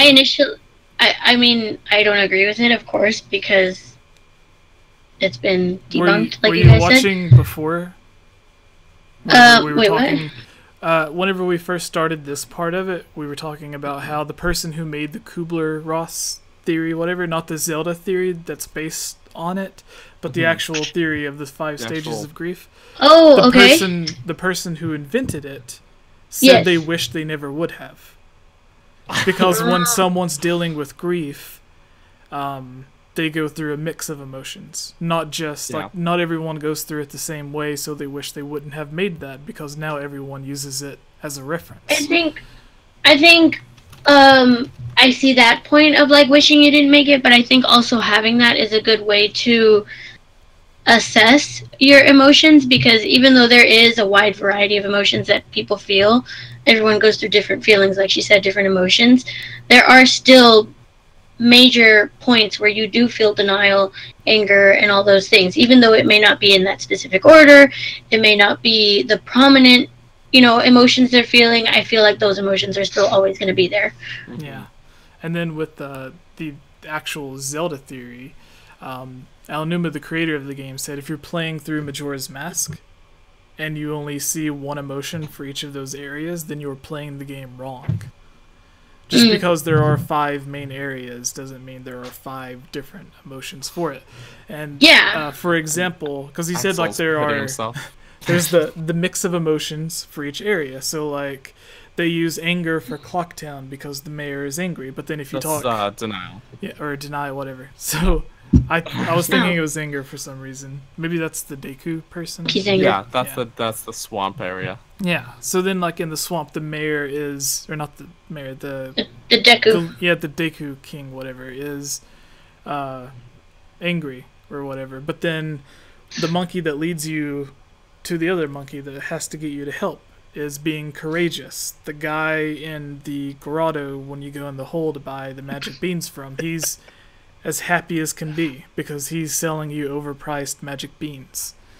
And then like the monkey that's tied up is really scared, and then the princess is also scared or terrified because she's wanting to be saved. So like everyone has different emotions. The people, the witches taking you on the boat ride could care less.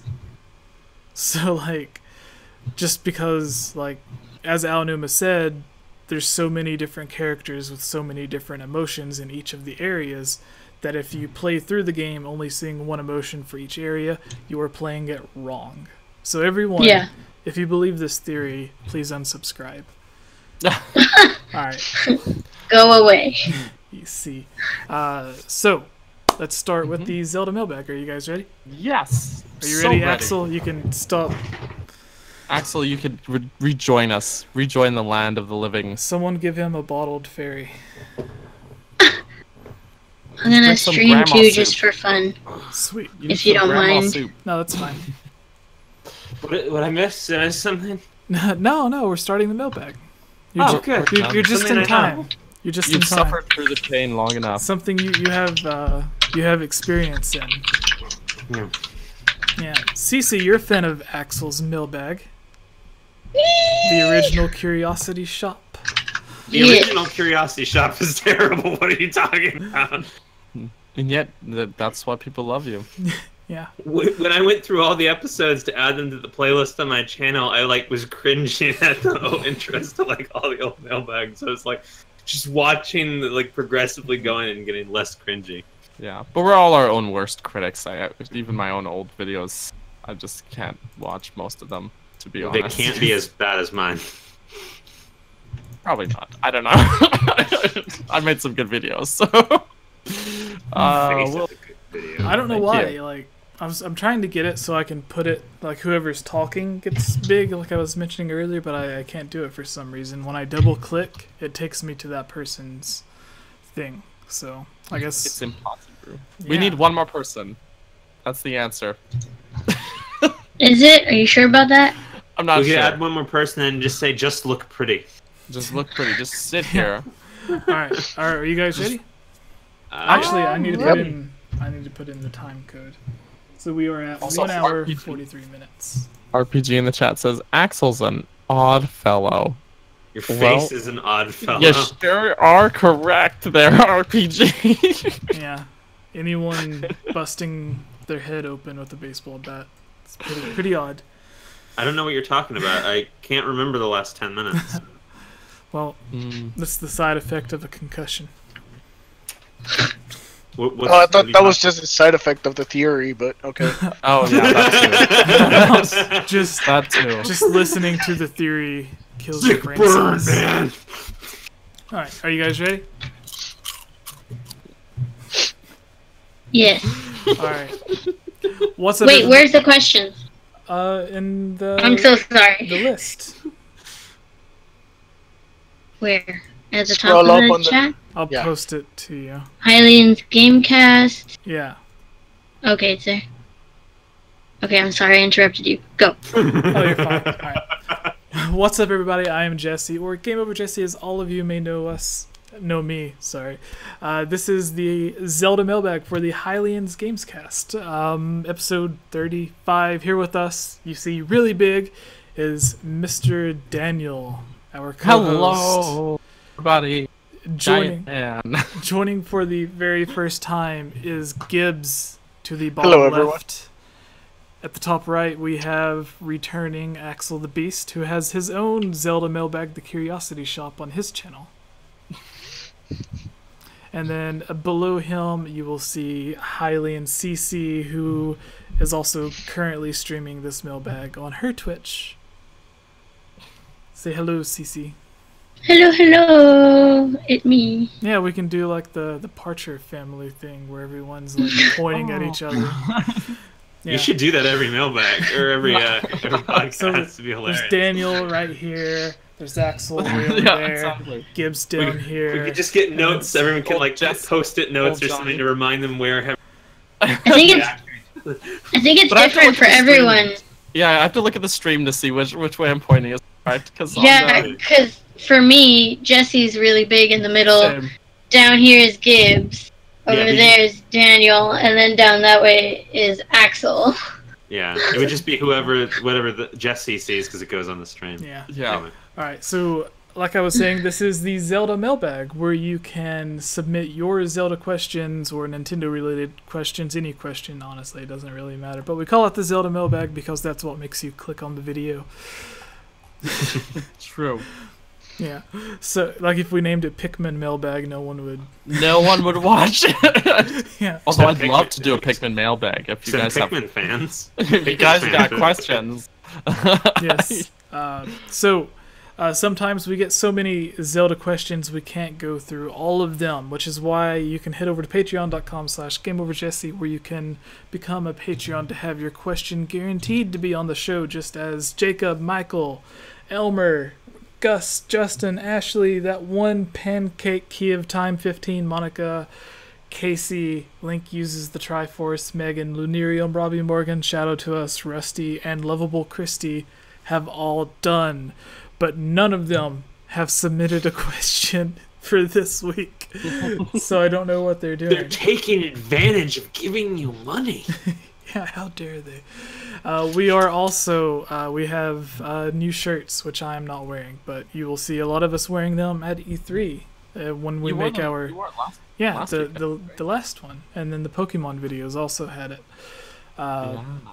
So, patreon.com/GameOverJesse, guaranteed to have your question answered and a bunch of other stuff. And if you donate at a high enough tier, you'll get sent a free shirt, but it's not really free because we use the money you send to pay for it.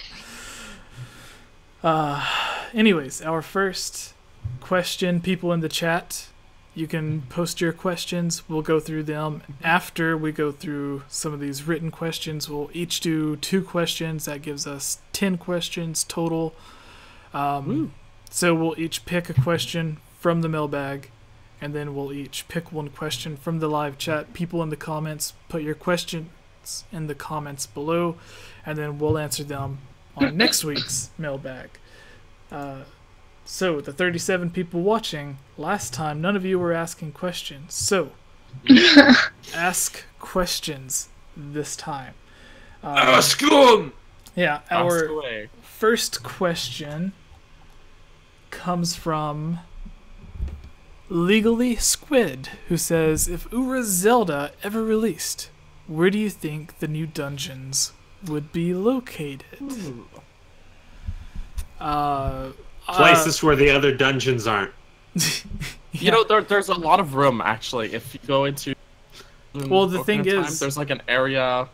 Pretty much any area, like, of the whole Hyrule Field between Gerudo Valley, like, if you follow it along to Castletown, there's a lot of empty space. Yeah.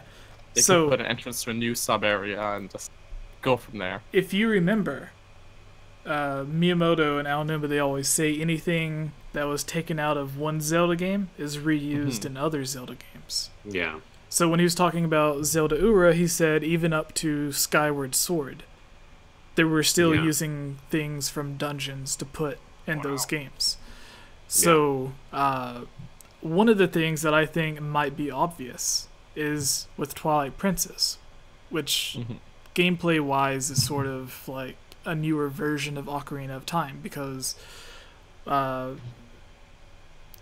like you begin in the forested area, you complete the forested dungeon, you go to the fire dungeon, you go to the water dungeon, something big happens. In Ocarina of Time, you got the Master Sword. In Twilight Princess, I think Zent shows up to take something from you. Mm-hmm.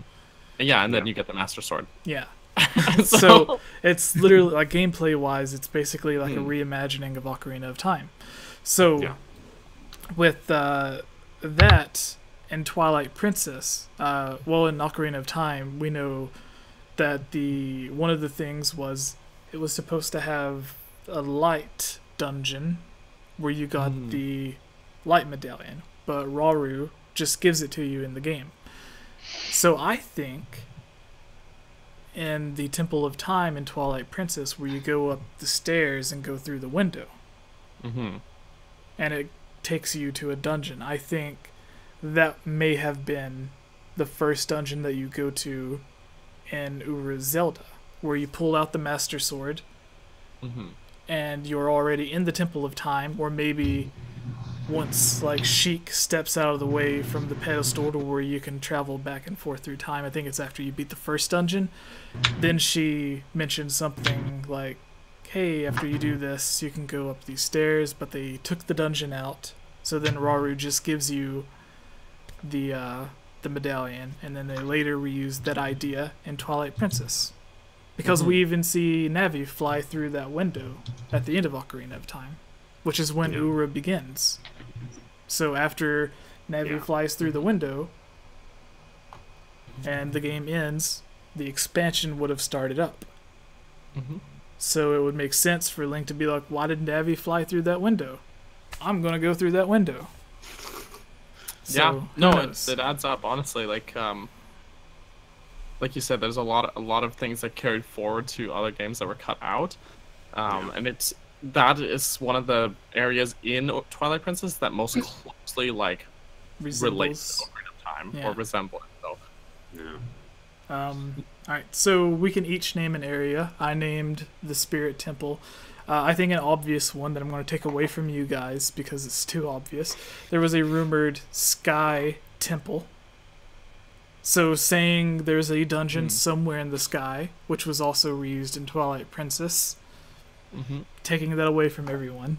But you have to keep in mind there were other, like, it wasn't just adding dungeons. There were supposed to be like new villages, new areas to explore as well. So, like, it could be an area that none of us would even know existed. So, Axel, you next. I feel... I'm waiting for someone to say the other obvious one.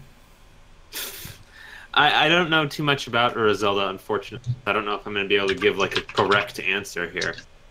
I know that there was originally going to be a wind temple, but they changed it in the forest one. I feel like they might, like you were saying, they reuse ideas. So if Ura Zelda had happened, they might have actually used that, considering they had the wind dungeon assets in the Shadow Temple and Ganon's Castle of it, with the fans and whatnot. So I feel like they might have figured out another way to like maybe have you go way deeper into the woods, like way out there, like kind of at the edge of the world kind of vibe, like you kind of get in the haunted wasteland. Then maybe they would have put like a wind temple out there or something. And also, Twilight Princess, the forest temple had a lot of wind. You're stuff. right, yeah. Like, and you literally... Wind Waker as well. The Forbidden Woods in Wind Waker, you get the Deku Leaf. There's a lot of wind-based. You had to, because you gotta like turn the wind propellers too, right? And the forest medallion. Certain bridges. Like, the forest medallion resembles like air or whatever, like a fan or something. Instead of having resembles air. Yeah, and instead of having like the obvious wind thing. Motifs in Wind Waker have like that same kind of swirl. Yeah, design. but like it's a forest medallion, so instead of having the obvious leaf on the medallion, it's resembling wind, which is a big thing. Cece, where do you think the dungeon would be? Or a dungeon? And what type of dungeon do you think it would have been? Okay, when this question started, I wanted to ask, but I didn't want to interrupt. What is Ura Zelda? It was a planned expansion. Okay, so do you know the Nintendo 64 disk drive? Yes. Okay, so the Nintendo 64 had an attachment that failed It released in Japan, but it didn't sell well, so they stopped all projects for it, but they released a few, and they had announced even more. One of the expansions they had was for Ocarina of Time. You would beat the game, and then like the next year or whenever they would release the expansion, it would basically be DLC, to where you can buy the disc, put in the cartridge, shove in the expansion disc, and suddenly you would have an entirely new game added onto it, or like half of a new game added onto it, where there's new areas, new items, new tunics, new weapons, new dungeons. You've done videos on that before, right? Yeah, we've talked about it a lot. It's a very topic. I recall vaguely watching it on some of your... Yeah, this person's asking, where do you think one of those dungeons would be? Yeah. If anyone else watching doesn't know, Jesse also has some good videos on Ura Zelda as well. If you go on the channel under the Cancelled Games playlist, you should be able to find it there. And we have a video with Tony from Hard for Games where we go through Nintendo, not made up fan speculation, but Nintendo's actual article on Nintendo's website from like 1996. Yeah. That surfaced randomly. Yeah. About the story of Ocarina of Time before they canceled the Ura expansion, where it looked like it begins, it looks like with Link as an adult instead of you being a child and then turning into an adult. Like you begin in the woods as adult Link, and then later on you can travel back to the thing. So Cece walked away, so Gibbz. She gone. Yeah. She's getting her mug. Oh yeah, she got her drink. Cece will go after you, Gibbz. What do you think? Alright, well, if you look at the Hyrule World Atlas from Ocarina of Time, which is the main map that when you go into the pause menu, the one you see once you're on the Hyrule. That one. Yeah. That's the one. Okay, if you look at in between Sora's Domain and Death Mountain, there is a big blank spot where it looks like there's clouds over it. I think there's supposed to be like so much more behind it. It just looks like a place. Thank you very much, Daniel. No problem. Google. We're like, I don't know, I have a sense of like, I have a feel like, mountains or, and especially because Sora's Domain is right next to it, something with eyes. I don't know. I know the Ice Cavern as well was like supposed to is like a dungeon that was cut down, so it could have been an expansion of that. Yeah. Which Majora's Mask had an ice dungeon that was completely out of place because it was the Goron dungeon, which is usually fire, but in Majora's that was the Mask, problem. It was ice. They were like, that was their conflict. I know, but I think they took the dungeon that they made for Ocarina of Time and repurposed it in Majora's Mask, and then was like, how can we make a story that ties into this? And then they were like... I'm actually not inclined to agree with that, because I felt like the Snowhead Temple was very much designed like all of Majora's Mask dungeons, or a lot of them, where they had like a central... like a mechanism you had to worry about throughout the whole dungeon of lowering the pillar in the center. I looked at that's not something you see in Ocarina of Time in general. So there's not very much that it's like close to in design to the Ice Cavern as well, where the Ice Cavern was like the ice dungeon that was like really cut down and scaled back. But if you look at the design between Snowhead Temple and the Ice Cavern, they're just thematically. They've got ice, but there's not much else that connects them, I think. Well, I was going to say... sorry, if you look at the Fire Temple, there are these platforms that you have to keep raising up or lowering down to get to the different levels. Similar to in Dodongo's Cavern, there's the pillars that rise all the way up and all the way down.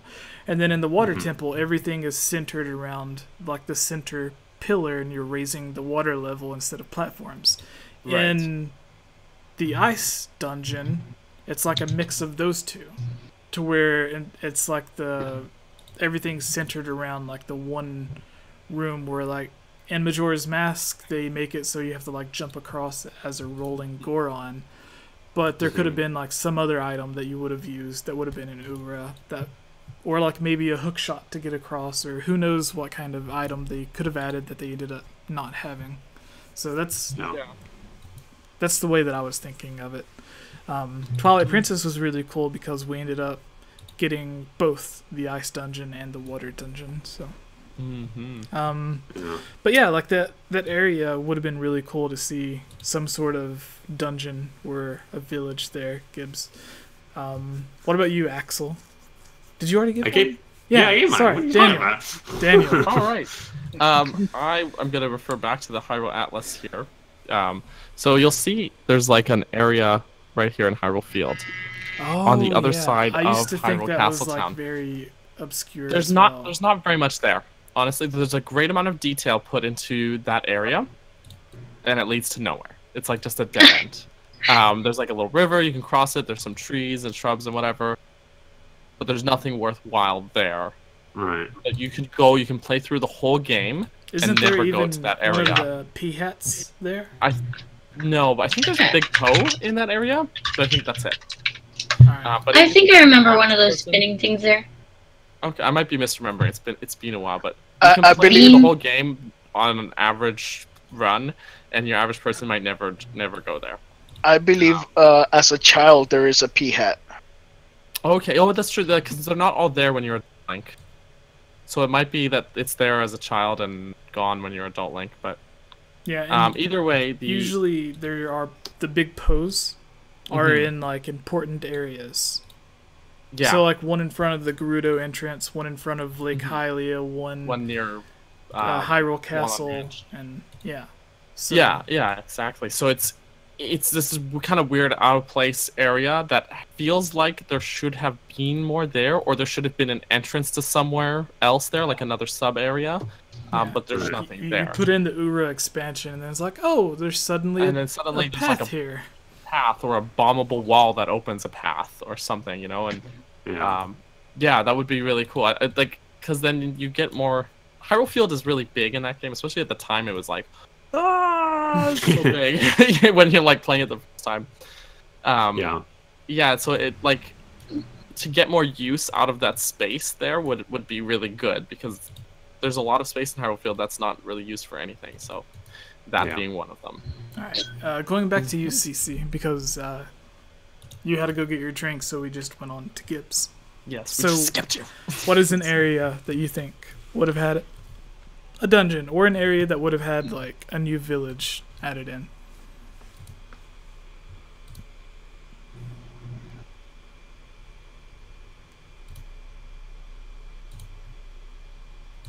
Do you need Daniel to hold up the map again? Should I get that? I was just gonna say, should I get the map? Hold up the map, Daniel. I'm trying to think, because I mean, all the places you guys mentioned are things that like never even crossed my mind.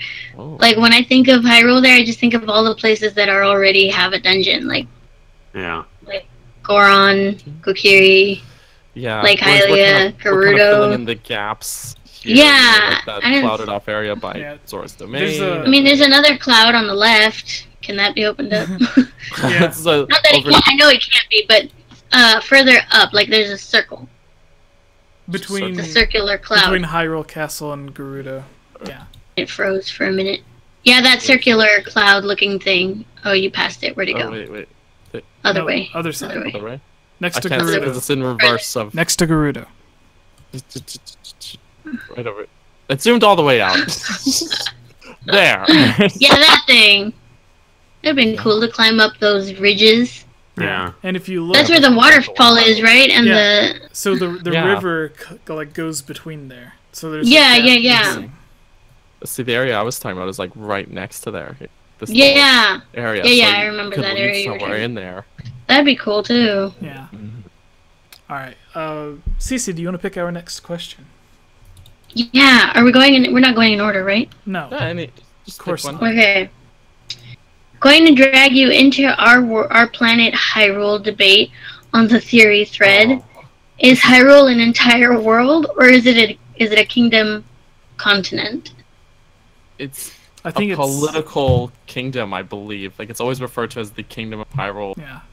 There's a lot of politics around it. I think in Twilight Princess, they refer to Ordon being outside of Hyrule. So it's definitely not the planet. Yeah, I wouldn't think the planet. I remember that though, and I guess that kind of stuck out to me because I mean, some of you might know I'm a big Lord of the Rings fan. Yeah. And a lot of people don't know that like Middle Earth is just a very small part of the big world, Yeah, like one universe. continent or something, right? Exactly. Yeah. So it's like it'd be cool to. That's why that came to That's my why mind it's because I was Middle thinking of. Earth, not whole Earth. Whole Earth. Entire Earth. Suddenly the name makes sense. When I was a kid and I first started like reading about Lord of the Rings, just when the name Middle Earth came out, or when I first read it, my thought was that there's the planet Earth, and then like it's hollow inside. Middle of it. And inside is Middle Earth. You know what? I shouldn't laugh at you because I think when I was really like little and I first heard about it, I think that was my thoughts too. Okay. Little Daniel asking the real question. Like the Earth is hollow. Yeah. What's at the planet's core? It's Middle Earth. Yeah. All right. Yeah. That's honestly So- the correct Also- answer there. in the So chat. if Champion of Hyrule's just- Morrowind says Hyrule is a kingdom. That's a fact. Ordania, Holodrum, and Koholint are outside of its borders. I'm gonna put Termina on that list as well. Let's see. And also whatever their massive nation Ordona as well. is part of.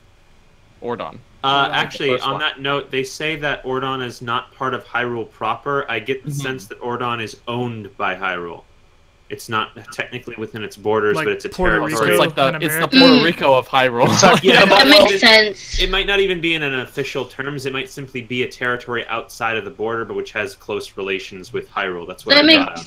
sense. I mean, because Commonwealth. they had to carry they were the Smiths. Yeah. The Link had to take the blacksmith. sword to him, right, or something? Yeah. Yeah, that's so they essentially had is to like- have. Yeah. Some serious Some peace, relation. Yeah, so it's like- political relations about to go down there, and then he So- doesn't show up. No. So the Twilight Realm. Political Oh, relation. Oh, there's also a conversation you can overhear as Wolf Link Yeah, that's in what I was Twilight talking Princess. about. Yeah, in Telma's bar, right?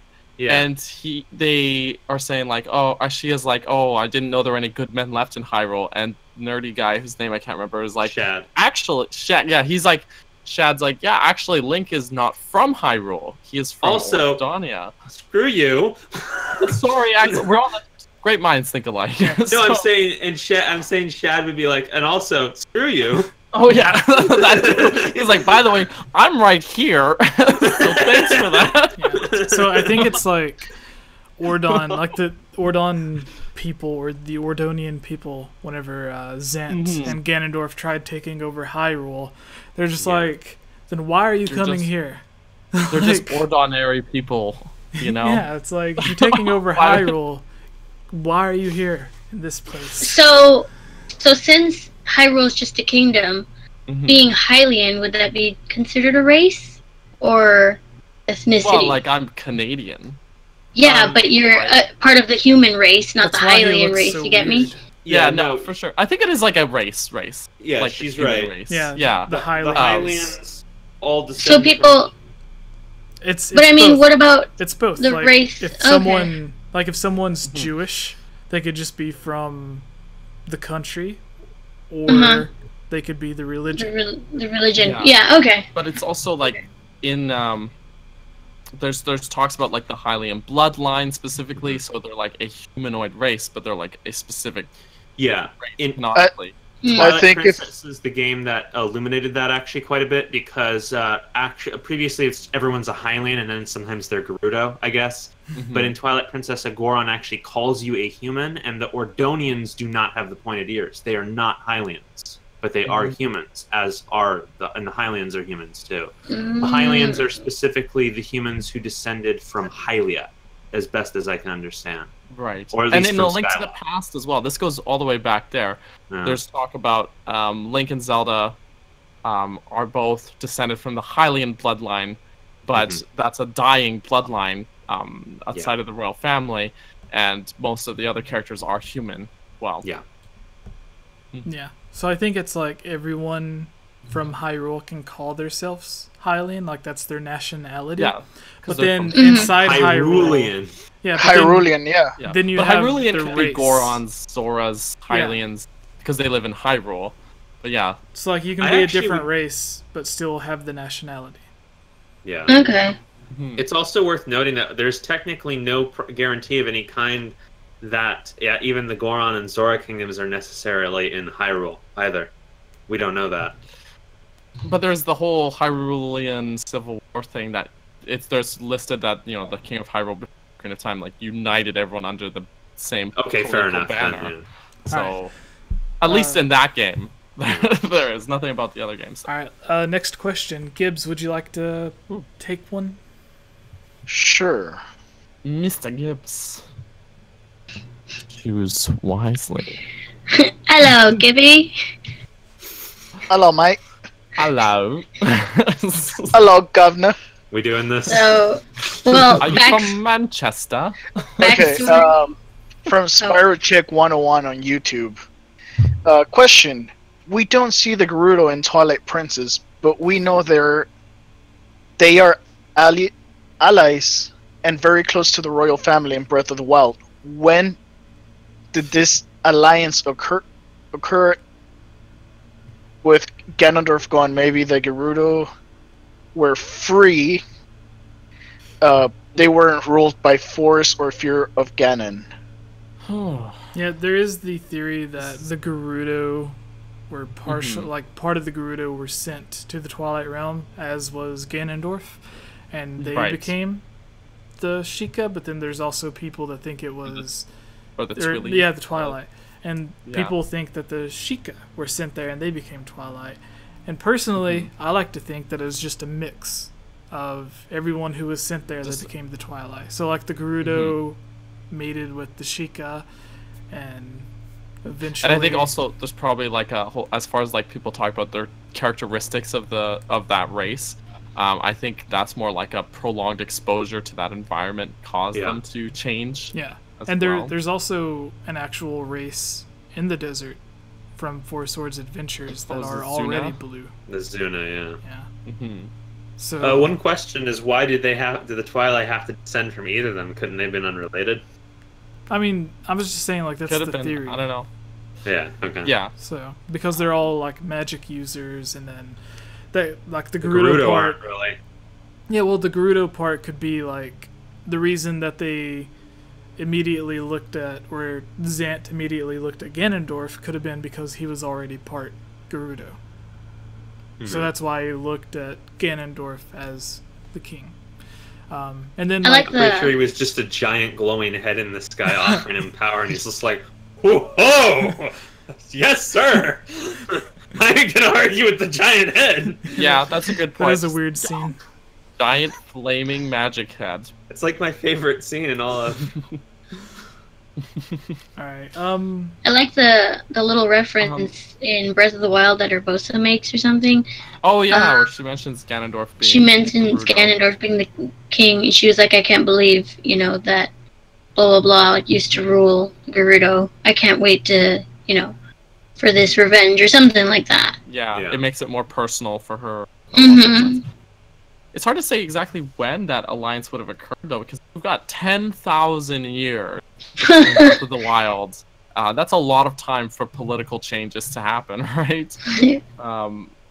So there's a lot of sort of uncharted territory to go there. I mean, every civilization we know about happened within the last 10,000 years. So, like... Imagine what's happened to a civilization that was already established for thousands of years, and then going forward another 10,000. Yeah. Like, technically, I don't even think they should be in Hyrule, because, like, if you go back to the Egyptians when we had pyramids, and then you go forward just a few thousand years, like, we went from that to having spaceships taking us to the moon, or, like, rockets. So it's like, if you add in another 5,000 years from now, none of us were probably going to be on Earth. So like Hyrule and Breath of the Wild technically should probably be on like another planet. They should be hanging out with like Samus and Star Fox. Yeah, but like a really slow historical progression. It's fine. They do. Well, like not a lot happens except for trains. It's like we got motorcycles. The one thing I believe is that because of how Ganondorf and Ganon keep coming back, that's the one reason for the slow progression of That's a good technology. point. Yeah, but they had Actually, 10,000 also years of peace in the backstory though, there. they had the Sheikah. They did become technologically advanced though. Oh, they had The Yeah, and robots Sheikah and technology stuff from group Skyward became Sword. really advanced, and then there was like no threats because of how advanced they were. Yeah, and then also, they reverted back to almost medieval. What were you saying, technology. Axel? Sorry, I was just Axel. gonna say, as a counterpoint to Gibbs's point, technically in history, it's actually war that has pushed technological advancement in a lot of cases. Because half the time you're like, oh, how are we gonna beat these guys more efficiently? Let's create the How internet. can we kill people more efficiently? Well, no, Let's actually, discuss. Half the time it's about saving the lives of your own soldiers. How can No, your for sure. soldiers more effectively? I'm just joshing on that point, but that's another discussion outside of Zelda. We can have it. You want to have it? Alright, Axel, Um, pick your question. Pick my question. All right. Shadow Sage asks, why don't people who make the games just be blunt and say what it is instead of try to make it up on the spot to create future arguments? I'd reveal my truths on my games. Why leave people in the damn dark? LOL. It's a good question. Nintendo, I just think it's a lack of foresight thing. Nintendo just didn't Yeah. plan anything, and it's not like they're like intentionally being like, Yeah. don't tell them where this game is in the Zelda timeline. Yeah, they don't know. They just like they're like, oh shoot, where? Yeah, I can promise you, Breath of the Wild was not designed with timeline placement in mind. They're not No. saying they're not being coy. They don't know or care. Yeah. The only I game I think think it's- that was a Skyward Sword, where they were like, this Yeah. is the first one, you know? Yeah, and then Yeah. it's like you don't have to pick a timeline. As long as it's before Ocarina of Time, you don't have to pick the timeline because it's Yeah, before all of exactly. them. But one thing... I think. Sorry, Cece, what? Oh, I was gonna say, I do feel like story is of course, a big implement with Zelda. But like one of you guys said, I don't think they know or care. I think it's a matter of not caring, because Yeah. they didn't, like you guys said, they didn't have the timeline in mind until like much later. And I think their focus, especially with Breath of the Wild, was definitely changing up, a lot of gameplay mechanics, physics, all of that, and incorporating story where they could without paying much attention to the timeline. Because no matter what they do, people are still going to buy it, 100%. Oh yeah. Everyone was excited for Zelda regardless of where it fit in the timeline. And leaving that gap gives so much room for people to have more conversation about it, more YouTube videos about it, more this. So in a way, it's kind of promoting them in a way, because it leaves that space for everyone to keep talking about it. Yeah. And if you look at Majora's Mask, the one thing a lot of people still... Like, the reason everyone still talks about it more than the other games is because of all of the mystery. Yeah. That's true. So... Yeah, and they've been very upfront. Nintendo has always said like, gameplay first. Yeah. Story is kind of an afterthought. Mhm. That goes the same for so they're definitely not being coy, like Axel said. They're not being like, let's hide this from them. Let's hide this from the fans. They don't need to know, unless it's like stopping leaks or something, obviously. But All right. Yeah, but that's Pick not what your we're talking question, about. Daniel. a question. Also, just a little shout out, Nintendo Prime in the chat, everybody. Oh, nice.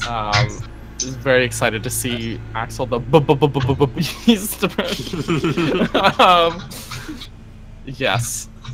Let's see what questions. I'm just gonna choose one at random here. Uncool Mike. Mike, don't be so hard on yourself. Uncool Mike says, "I love your videos. I just joined the Discord. Where do you guys do the podcast chats? Here. I would like to be live with you guys sometimes. I watch your videos every day unless I run through all your content. We do record it over Discord, and we stream it on the YouTube. So that's we actually are pretty open. We post on like Twitter and Discord and everything if we're looking for guests. So you just gotta be in the right place at the right time, Uncool Mike. Well, it was very weird today because I messaged a lot of people trying to get last-minute guests. Now we have 3. Now we That's be available when I ask, and if you have lots of Zelda knowledge, a decent camera, and a good microphone, that is all of the requirements. Also, speaking of Discord, Nintendo Prime. Thanks, Nate. Just plugged our stream on his Discord server. Oh. So, what a good guy. Jeez. Yeah. It's almost speaking as of like that- we're pals with this person. Almost. But he Speaking of hates that, me. someone in my chat's asking Nintendo Prime, what's that?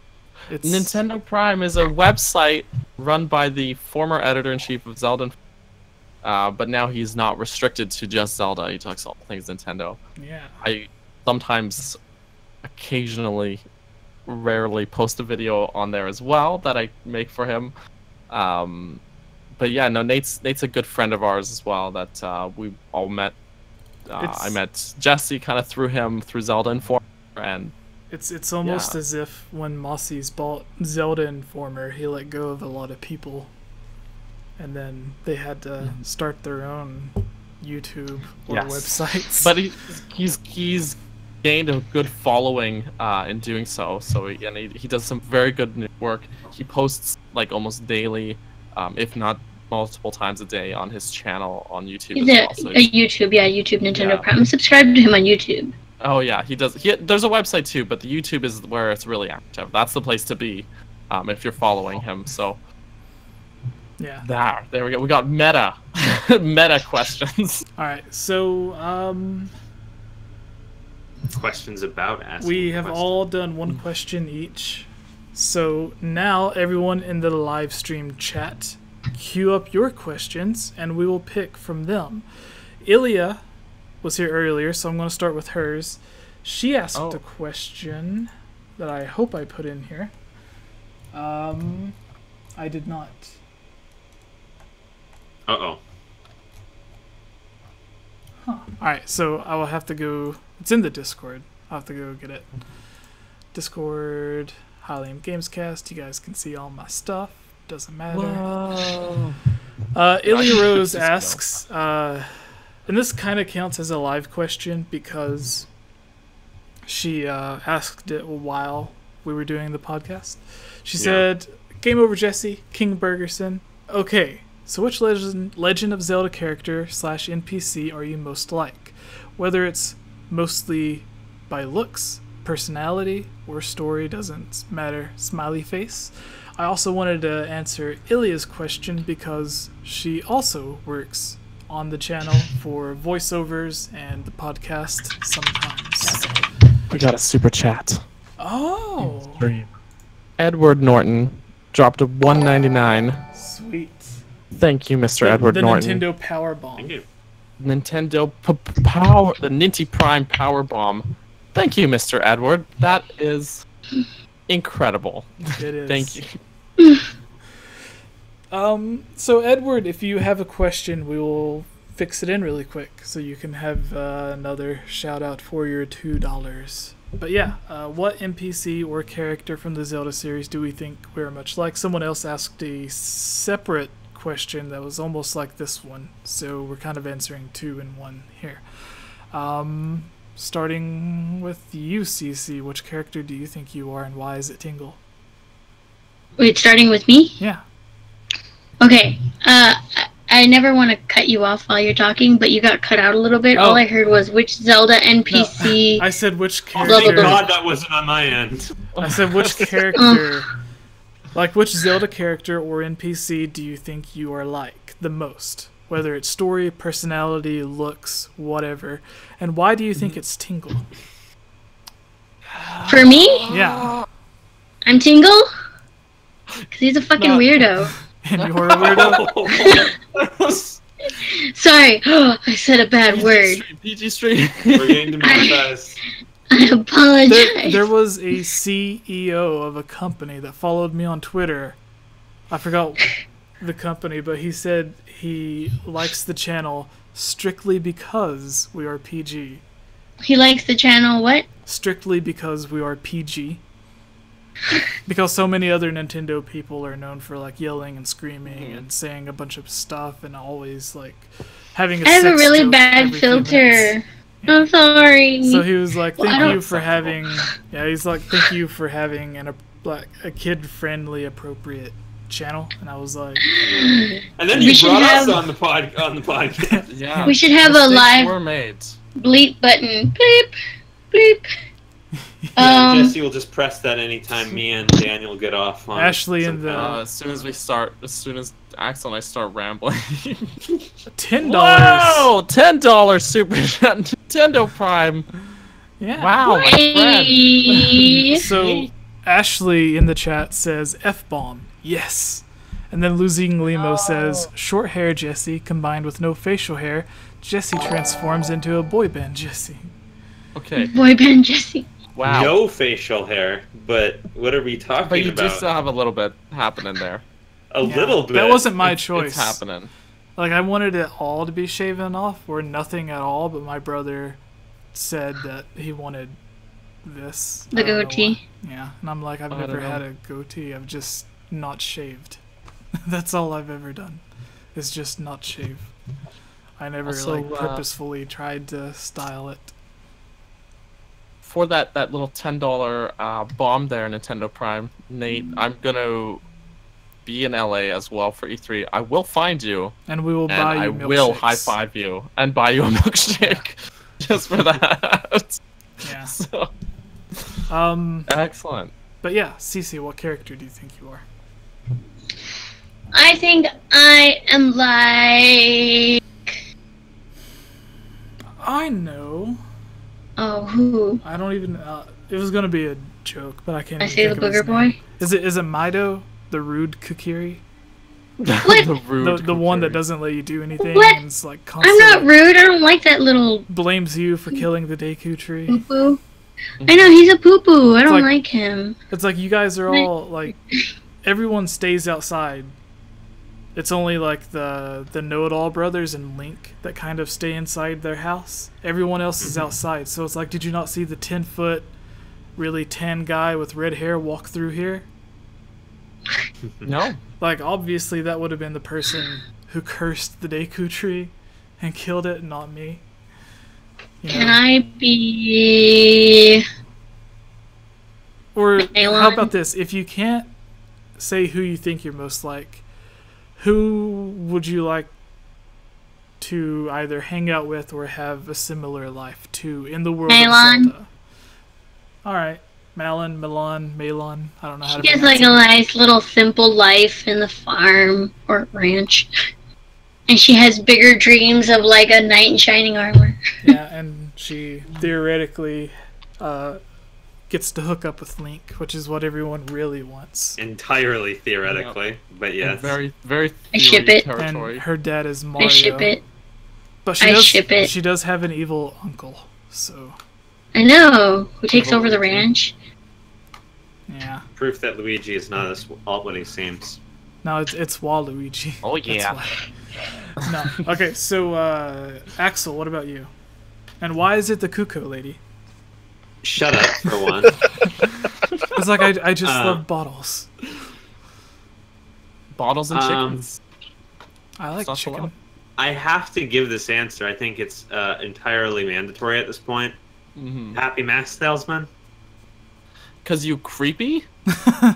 Cause me creepy, because me high intensity, because He likes to pick little kids up and shake them when they don't do what he Mm. says. I've seen that. Yeah. It's like, did you not do the dishes? I feel like it's the closest approximation of being weird, of being kind of intelligent, or at least knowledgeable, and also just kind of a nut job. Mhm. All right. What about Also, you? I probably look more like him than like anyone else. All right. And Gibbs, who is it for you, and why is it the clown from the weird floating island in Skyward Sword? No, No, clown. No. I would say what, Daruk maybe? I don't know. Oh yeah, That's cheating. He's Daruk? too cool. I love the Rook. No cool answers. Ah, damn it! no cool answers. PG-13. Okay, fine. No, And no, the- you can pick Daruk. That's totally. That's fine. Yeah, I don't know. I like Daruk. I mean, I don't know why. It's just As long there's as it's something not- about his. As long as Because it's not everything ravioli. about him is awesome. Yeah, but he has like such a like cool nature, like to him, like very simplistic, very nurturing nature to him. I don't know. It's because he's team dad. What? He is. He's totally like Daddy, Daddy Daruk. Daruk's the I dad, and Urbosa's the mom. Yeah, absolutely. Oh, love it. And plus, he has a nice beard. I mean, Right. a rock nice beard. Stone beard. Love it. I Someone don't wrote- know what to choose here, guys. Someone wrote According- what? CC? Oh, listen, in the Lima, chat. thank you. I'm the postman, apparently, according to the chat. That means if you're you also mean, the like- running man. If you mean in that I'm diligent Twilight Princess. and hardworking, you're wrong. Wait, You're maybe, wrong. maybe he means the postman from Wind Waker. Well, he said that the postman from Twilight Princess. Oh. So, not, just the one that like somehow recognizes Link in form and runs up to him and just doesn't say anything about it. Just Or- is very accepting. Maybe the that. postman from Majora's Mask because you like to play clock games. I don't know though. That guy really sticks to his schedule, and I am not like that. He's like, yeah, the world's going to end, but I'm just here staring at my clock. You want to play a game? It's not the world's coming to end, but it's not my schedule Here. to evacuate. Count to 10. So Let's see I'll if we can get it right on the dot. Die. Oh no, losing Lima, train spotting guy from Spirit Tracks. That is the worst character you could have chosen. Okay, so Cece, you were saying someone commented something in your chat a moment ago. We don't want to. I don't know if it was serious or if it was a joke. The Happy Mask Salesman is a Sheikah. What do you guys think? We never. Oh, Have you ever heard that? I've never heard that. I have I've not heard that theory. that. I've never liked it. I haven't heard the theory behind it, so I don't know. I mean, any what- like. It's just because he has red eyes and he's mysterious. He and was he gives in- you the Mask of Truth and Ocarina of Time. That's so it. yeah, he's in Ocarina, but he also he had Majora's Mask. That doesn't mean he was part of the. Nor is that an organization the that has hexing- any canonical connection to the Sheikah, so it wouldn't matter either way, Jesse. No, I'm saying That's what he's saying. Yeah, like That's just his point. What I was Oh, saying okay. is he has Majora's Mask. So just Yeah. as Daniel said, because he has the Mask of Truth, people assumed he had to be a Sheikah to Yeah. have it. Oh yeah, but good just point, yep. because he has Majora's Mask doesn't mean he's part of the Dark Tribe. Yeah, but people make that theory too. That's the problem here. Okay, well just because he has the bunny hood doesn't mean he's secretly a rabbit. But as a counterpoint, Jesse, he only got the postman's hat in order to take over the postman's job. That's not a. That's. What is happening? What's going on here? Oh. What did you start, RPG? Apparently he also had to use the Song of Healing on Mario because he has Mario's mask. And Oh, one no. that strangely looks like Miyamoto. Some people say that he is Miyamoto. Well, that's not true because Miyamoto is No, real. it's not. He's a real Miyamoto's person. a real person. But No, it's total kayfabe. He's a fake person. No, so who do we have left? Jesse is Agatha. He's the queen of dumb insects. insects. No, who's it? Stretch, the bug guy Stritch from from Skyward Stritch. Sword, Skyward Sword. Yeah. Stritch. and The Callan. tall guy. Colin's the little one. He's the bug guy too. Daniel might be Stretch. I'm not that tall. So I don't know. He's just really skinny, so it I feel makes like- him look taller. I'm gonna meet you guys in a week at E3, and everyone's gonna be disappointed because I'm not very I'm tall. not gonna meet you. Oh, How wow. tall are you? I'm like 5'10". Oh, you're taller than You're me. taller so than me. okay. Oh, okay. I'll be You're okay. a girl. It doesn't count if he's taller than you. See, Axel, if you would have went to E3, But I'm very tiny. you're like Oh, there's like you're a beetle now. 5 This chat is eating me alive. CC. You're like 5 foot or I'm 4'10". not even. I was gonna say I'm not even 4'10"? 5 feet. Are you I'm a 4'10"? hobbit. Right. Yeah. Okay. Perfectly Yeah. normal. And how tall is RJ? No, it's not. It really is. It's very normal. 5 something. No, most girls I know are all at least 5 something. No, Like- what I'm saying is it's normal for girls to be small in general. Oh. There are some girls who are very small. That's Yeah. racist. That's not at all in And any way. factual. No, it's kind of factual. All right, so It's not even based on race, Jesse. How dare you? Jesse. No. Dare you tell me what I'm saying? So, what about you, What? Daniel? What character do you believe? See, I don't know, guys. The chat is like swallowing me whole here. They're saying I'm Beetle. They're saying I'm the train spotter. Spirit Tracks. They're just killing me here. I don't know. I don't know if I identify with any of the random Zelda NPCs or enemies. I'm just gonna go ahead and say that I am a Dodongo. All right. You heard it here one? first, Dislike folks. smoke. Daniel Which one? identifies as a Dodongo. Dodongo dislikes smoke. From the original. So, sometimes I used to go camping. You'd sit at a campfire, and when the wind blows in the wrong direction, you get smoke in your eyes. I don't like that, so I'm a. That makes you a BMOS, you stupid.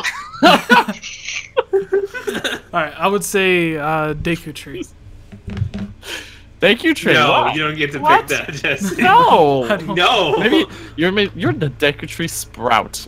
No, see, I was thinking the answer that Gibbz chose because The rook. I am a dad, but Oh. like I can't think of any You're other King father-like Rome characters. Bosphoramus Hyrule. Yeah. Yes! Don't know. No, he's right. How? Because I can turn into a Because boat. you're the king. You're the. That's King Daphnis. Oh. Oh, no, no, actually, I think Daphnis might be closer. Yeah, Jesse's a talking boat. Yeah, no, that's. I think I don't know they what hit the you're nail on the talking head. about now. Come on, Daniel, you can see it. I can see it. I can see it. Just get him in a big red robe. Hey, Jesse, So- give us your best. Hey. Hey! Oh my god! Hey! Hey. That was I can't scary think of what he on sounds point. like, so I can't do it. He sounds like, hey! Hey. Hey.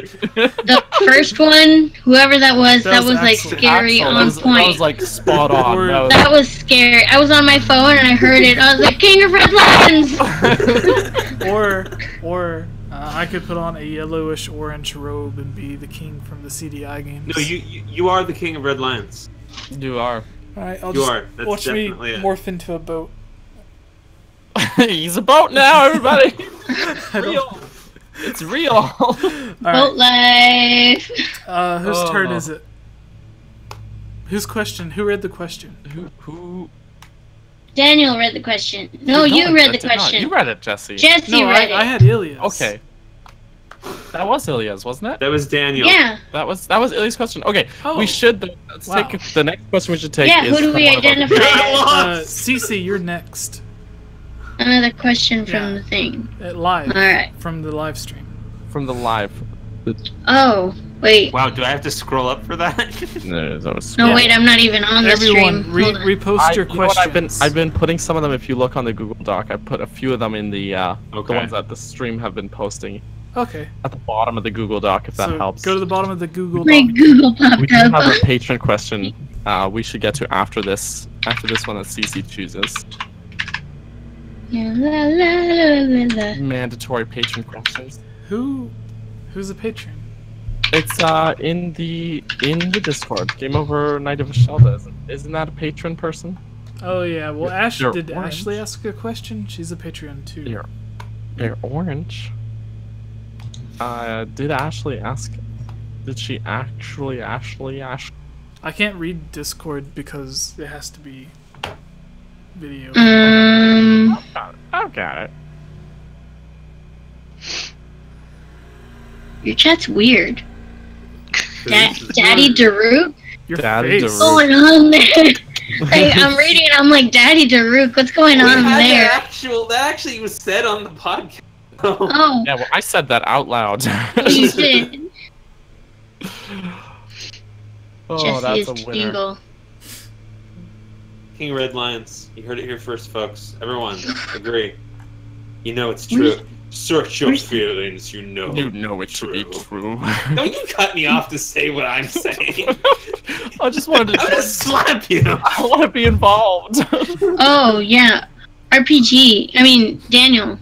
Yes. RPG's asking it when you're going to send his wallet. I don't know what that's in regards to. What? My wallet? What? No, in my chat. They were like, Daniel owes me a wallet. Can you ask Daniel when is he going to send me my wallet? What is happening right now? I have mine today. I offered to sell people the sweet wallet, shirt I Jesse. was wearing last week, you. and no one took me up on it. Would you like to Why I'm see... not doing a shirtless podcast this week. I I'm have gonna do a Okay. shirtless podcast. You want me to? I have I enough found a money in my question. wallet to buy a milkshake. to buy a Well, milkshake? hot dog. Okay, I found a question. Budrick. Porter. But Question. Butt It's trick? with a D. Oh, Budrick. Bud. Okay. Budrick. You had me excited. Would you like to see Keaton have a larger, more meaningful side quest, or be a part of the main story in the future Zelda?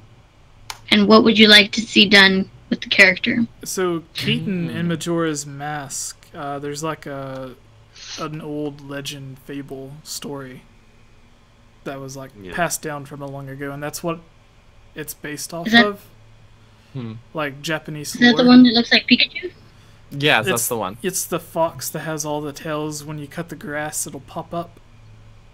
There's so many tales about fox. I mean, there's so many stories about foxes with tails. Yeah, it's It'd be cool it's to also see what it. like Ninetales from Pokemon is also sort of Mhm. based off That's of. true. Yeah. And Naruto, right? Yeah. I don't know. I'm not an And, like- anime dork.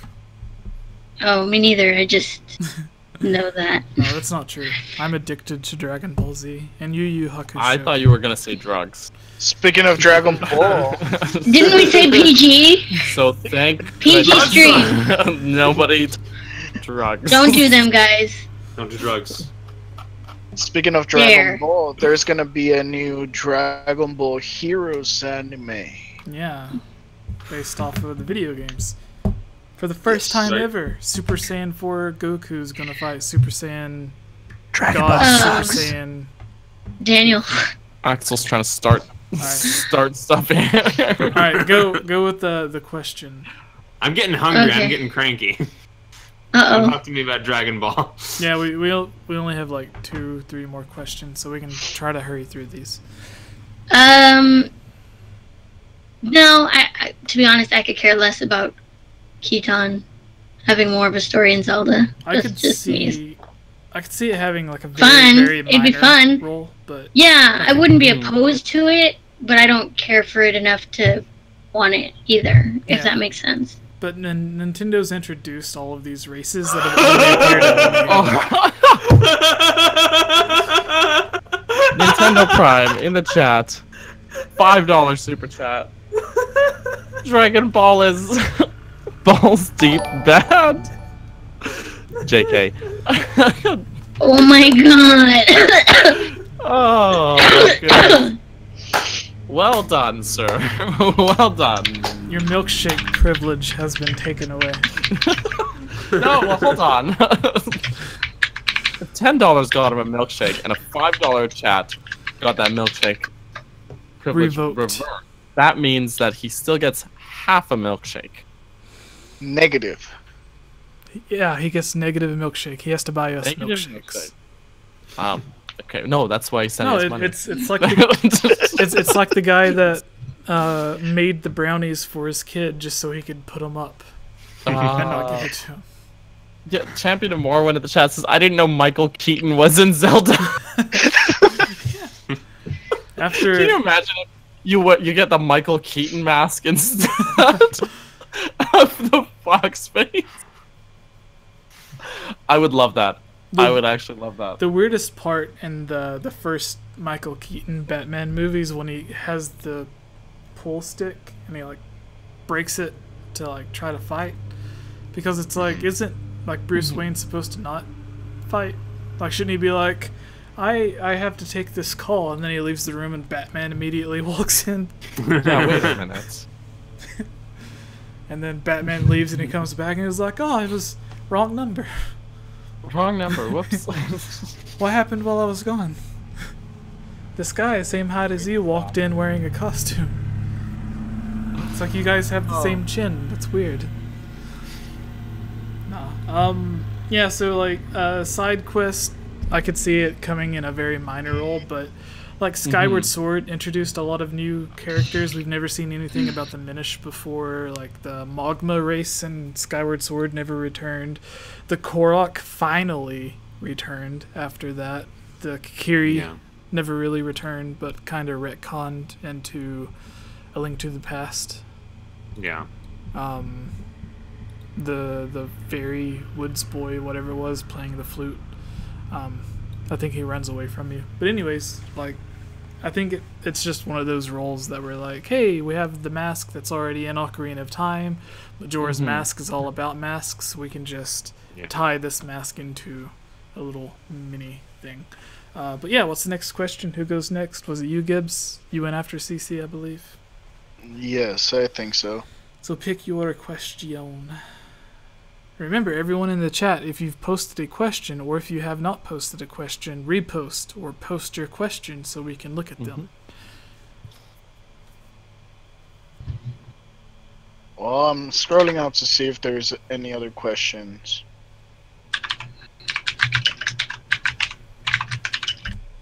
I remember the funniest question we've had was on our first mailbag was, is Rick and Morty and Zelda in the same universe? That's right. The answer, yes. It had like 1,000. It had the most dislikes. Oh. But I loved the question so much. Yeah. But everybody else is. What? All right. $20? Nintendo Prime inspired me to donate. What? I love your channel What and videos, by the way. incarnation? What? Thank Roman? you, Roman. Wow. What is happening right now today? That's Okay, I'm gonna go with Michael Swanson for the bag. What's your favorite side quest in the series, and what is your favorite from Breath of the Wild? okay. So in the whole one from the whole series general, one from Breath of the Wild. Ooh. Okay, well, Gibbz, why don't you start since you read the question? Because I gotta dwell on this. My favorite one, I think, has to be the Big Goron sword. I don't know why. I just like how long, not how long it is, but like that the whole amalgamation of things that you have to do, like it combines into something like really great, into like, you know, the big sword that doesn't break. Yeah. I think that would be my favorite part of it. Yeah. And from Breath of the Wild, I think it has to be the Son quest where you have to build the Terrytown quest. I think that would be my favorite one. Yeah. Yeah, that's a good. Honestly, that Terrytown is one of the best side quests. It might. I think I gotta go with that one as well for my Breath of the Wild one. That's the best side quest in the game. Isn't that the one that starts out with you building your own house? You have to buy a house first, and then you go to the Akala region, and there's that little area in the middle of the lake there. And you're dangerously close to the Citadel, which is one of the most dangerous spots in that region. And Hudson starts building a town, and he asks you to find people all over to populate the town to do different things. So you need to find like a tailor, a merchant, a builder, not in that order, and you populate the town with people from all the different races in Hyrule. And it's one of the coolest side quests, and it comes together with this great community feeling at the end. And yeah, there's some really cool stuff that happens. I don't want to spoil it if anyone hasn't played that side quest, but I think the side quest is actually called From the Ground Up. Yeah, it is. Yes. And that's definitely the best side quest in Breath of the Wild. I'm with you there. Yeah, it has a feeling of like accomplishment, I think. Like you did something great to get after everything just got screwed up, you know, because of Ganondorf coming back, or Ganon coming back. And then just like you're getting a community that you yourself helped build. I think it's one of the best parts in the game. Makes you feel included. and it's like Hyrule rebuilding almost. You get that sense of like hope. It's hopeful. Yeah, there's a bunch of funny side quests too, like the husband and wife that like are bickering with each other because of the cuckoos. Yeah. Oh yes. He loves the chickens so much that she like walked out. Oh yeah. That's one of the examples I give when I say Breath of the Wild is building a sense of what's going on in the towns pretty well for like all of the towns. Yeah. Yeah. All right. So what about you, Axel? What are your favorite side quests from Zelda and then Breath of the Wild? I feel like it's another big one that might be cheap to give, but for general Zelda, for me, it's the cafe and Anju side quest from I knew Majora's someone Mask. was gonna say that one. It's just incredible, honestly. Build plays on so many things throughout the game. It's basically the Terry Town of that game. It's the big elaborate side quest that pulls stuff from a lot of different ends areas. in a wedding. Yeah. Yeah. I feel like Terry Town was like a direct reference to it, really, in a lot of ways. The only thing is I wish you didn't have to do it twice. Oh yeah. I love it, but I wish you didn't have to do it twice. I like it because there's different things you can explore in it a little bit. There's certain sequences you don't always get.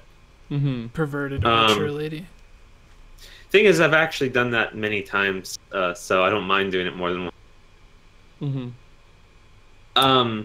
Perverted archer lady would be my Breath of the Wild one, though. Yeah. Wait, what's that side quest?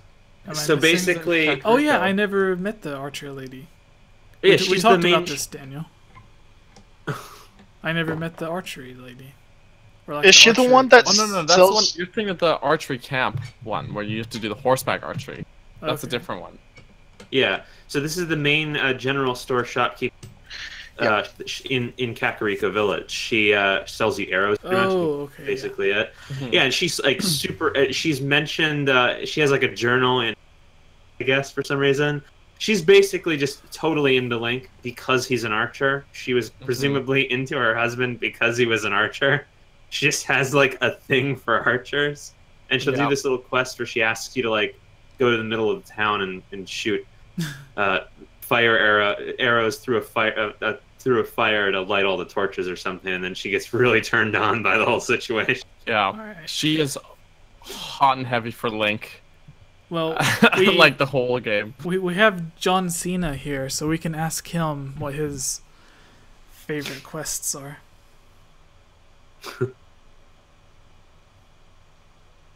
What in tarnation? What?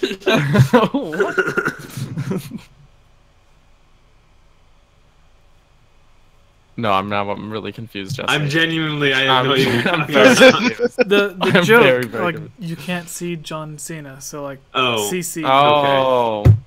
CC's gone. That's why she left. Yeah, she just straight up left. She's like John Tron. Yeah, I just left. There she is. She back. Okay, so for mine, obviously, I'm gonna go with Terry Town as well for Breath of the Wild side quest. For other Zelda, like the rest of Zelda, like the whole franchise, other than Breath of the Wild, this is a very difficult choice. Just pick the correct one. Andrew and Cafe.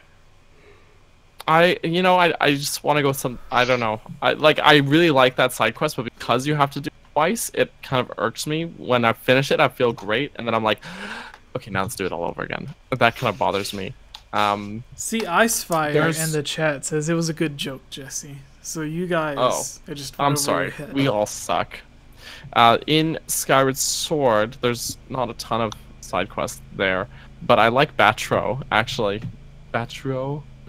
Yeah, I was actually going to say that, but for a different reason, because you have to like rescue the little girl. Yeah, but what I like is that you have to pretty much do like his side quest is pretty much doing all the other side quests. Yeah. So that's kind of cheating, isn't it? Well, yes, but in that, like, I like that it's like you put in all this other work, otherwise helping other people, but then it's like almost like you're working towards something larger because all of these ones add up to this overall side quest. So it's really cool that the end result of that quest actually has an effect on Skyloft too. Yes.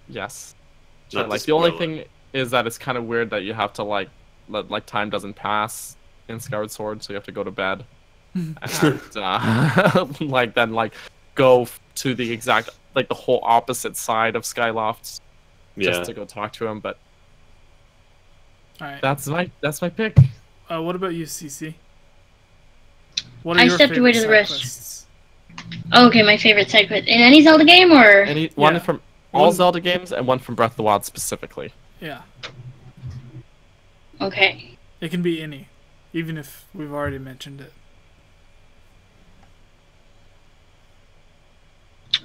I think in...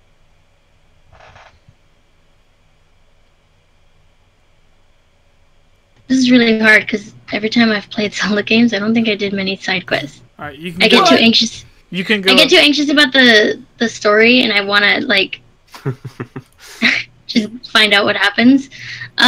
With Breath of the Wild, though, that one I definitely did a lot more exploring than I haven't even finished the game because I've been focused on everything else. Yeah. With that one so far, my favorite side quest I think I'd say is mainly because the Zoras are my favorite. So it's not really a specific side quest, more like specific area. Right. Was doing no, not the Zoras. I meant the Gerudo. Oh. I like all the side quests of the Gerudo to get the Thunder Helm. Yeah, everything in the Gerudo town is actually. It was really fun, and I like the one where specifically it took a little more time than others. The one that I forget her name, but she's passed out on a shrine, and you have to like find her first, then go back, tell what's her name that she's passed out, go get the ice, bring the ice back to her, then take tell her that her drink is ready, and you see her like run away. She wakes up all of a sudden. I thought that was entertaining. Yeah. She's getting happy for the liquor. Do you guys ever get the drink? Do you guys ever get it? No. I've never. You're not supposed to? I'm actually still doing Gerudo 10, so I couldn't. Laugh at me because I don't look old enough, or they just repeat the same thing, and they tell him like come back and get the Noble Pursuit. So then I leave and I come back and they say the same thing, come back and get the Noble Pursuit. I'm like, God damn it, that's what I'm trying to do. When you first enter Gerudo Town, the guards tell you, they're like, hey, if you're new here, you should try going to the bar and having a Noble Pursuit. So then you go down to the bar, and the bartender's like, you can't have that. I just like it that you guys remember the name. God. I remember every. Can I have a Double Pursuit? Double Pursuit. Yeah. I like it. I like. You know, it'd be cool. Oh, sorry. Finish what you were saying. I was just gonna give mine, but I'll do it after. Oh, because I was this kind of off topic, but not really, sort of. My friend went to the Kingdom Hearts Orchestra thing, and they had a bar, and all their drinks were kind of Kingdom Hearts related, like sea salt, like sea salt ice cream, the Pupao fruit. That'd be cool at the Zelda Orchestra. I mean, I don't remember. I've only been once. I don't remember if they had a bar or anything like that, but like Zelda themed drinks, that'd be fun.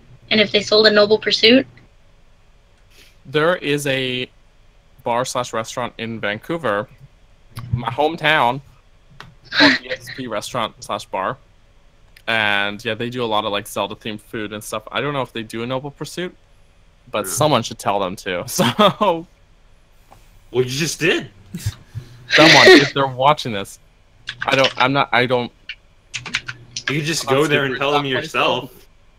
No. I'm not welcome there. No, I'm kidding. I'm just making stuff up. Whoa. There's some great nerdy hotspots to hang out in Vancouver. I need to fly to Vancouver then.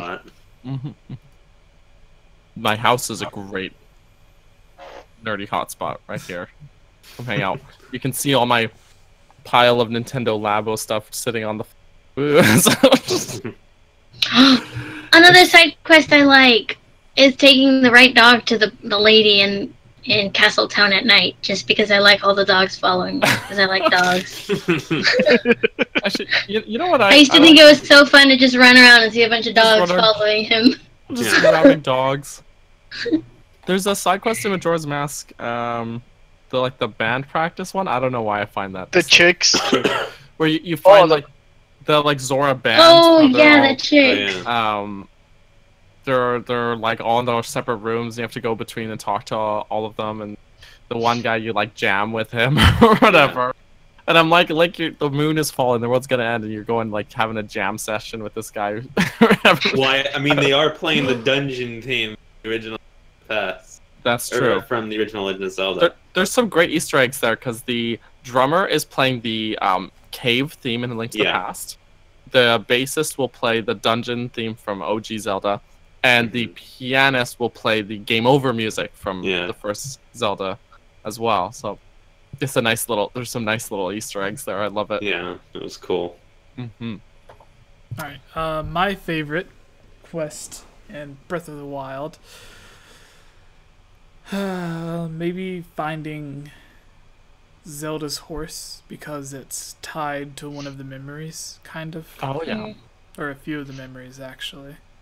Because that cutscene when it's like Link and Zelda riding to the spot on the horse is really cool.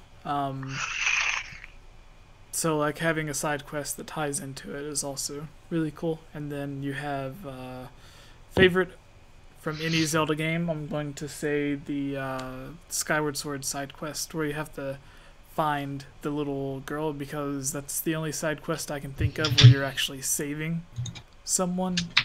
Yeah. Mm-hmm. Yeah. Or you think you're saving them, at least. You think so. At least you'd think you are. Yeah. And then the one where you help Stritch do the push-ups is really cool. Or who is it? Oh. It's the scrawny guy. Yeah, the one at the beginning that what has is you his lift the name? barrel. Mm-hmm. I also The like. adventure pouch. Trademark. I also like the double side quest of building your house and helping build Terrytown. Yeah. RPG says Breath of the Wild, a wife washed away side quest. Wife washed away. Yes, that's a good one. Oh, the Zora? That's a funny one. Yeah, the Zora. Yeah. Zora's Yes. wife is like dicking around, doing nothing. She like forgot about her husband, didn't she? She was like, forgot about her family. she's like, oh my god, I forgot about him. I don't think I know what you guys are talking about. And she gives you a It's side fish. quest where there's you in Zora's domain. The husband's there, and he's like, He's like my wife has been freaking out. missing. I can't get in touch with her. I don't know what's going on. And then you go find her, and she's just like playing around in like Hylia. And she like legitimately says she forgot about her husband. So you tell her like your husband's looking for you. She's like, oh, I forgot. I better hurry home. And she was Which is missing really for fun. like. She was missing for like 3 or 4 days or something. Yeah, well, no, it's really funny because in my game, I didn't do that side quest till like many day-night cycles after I did Zora's Domain. So it was like it was pretty much exactly like she was gone for like a month and a half. Like, I'm not kidding. So it was really funny. Gosh. Can you imagine? Oh my. What's our next question? Whose turn is it? Was that a question you picked, Gibbz? Say again? Yeah, that was the last. That was the question I picked. So Axel, your turn. Wow, the order this got changed. Where's the question I was gonna answer? Shit. Marvin Hanna 66721 asks, I have questions. Do you think the weapons of Breath of the Wild take inspiration off real-life wars like Guardians are based off tanks from World War One? Tanks with legs. I don't know. Nintendo, Numa's been open. Like the Guardians were based off more like Octoroks. Which is weird, but there are also Octoroks. But there's a whole nother story behind that about the scope of them in Zelda 1 versus more modern Zelda games. Yeah. The other weapons, would he mean like the swords and stuff? Because I think the inspiration there is pretty clear as well. I think he's just talking about all the different weapons throughout the game. Yeah, they definitely used the boomerangs in World War One. Yes, and swords. Don't forget the ice arrows.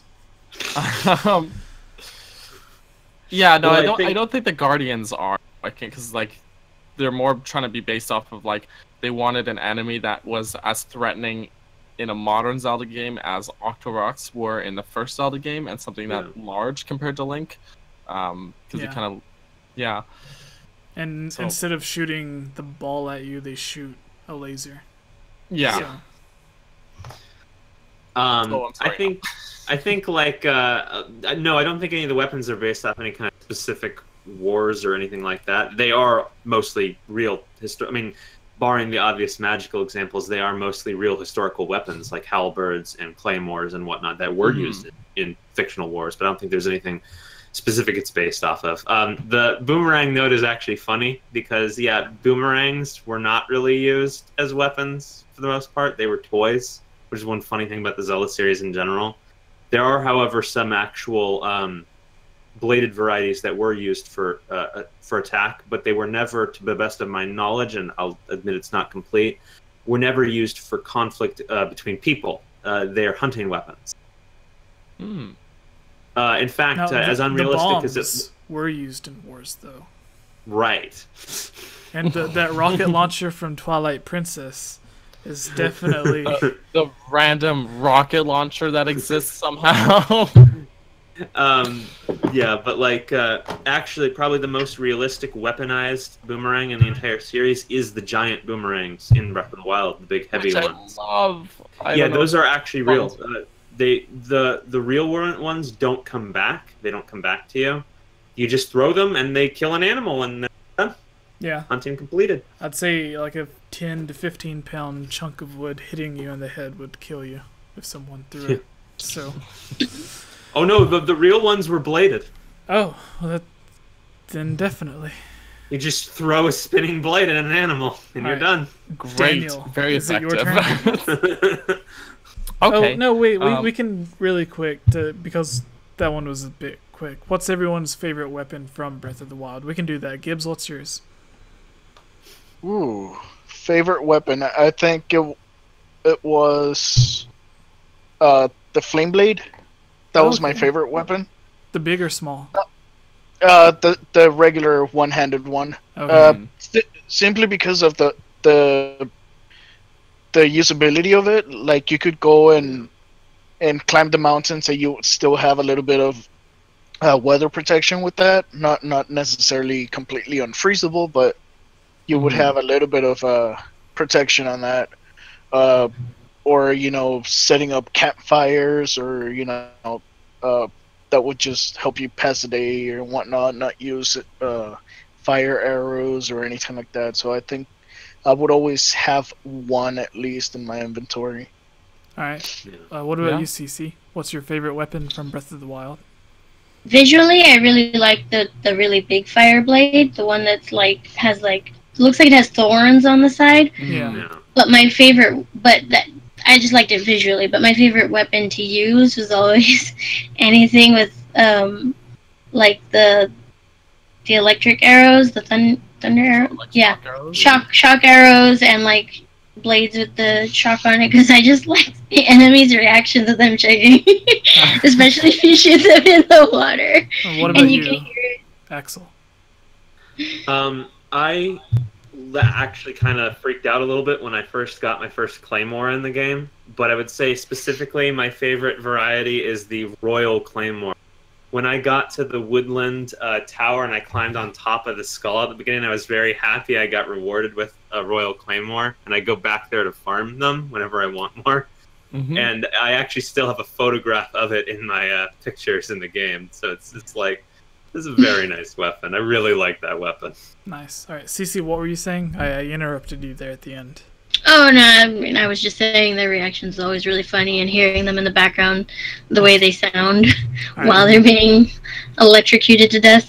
Yeah. All right, and Mr. Daniel, what is your...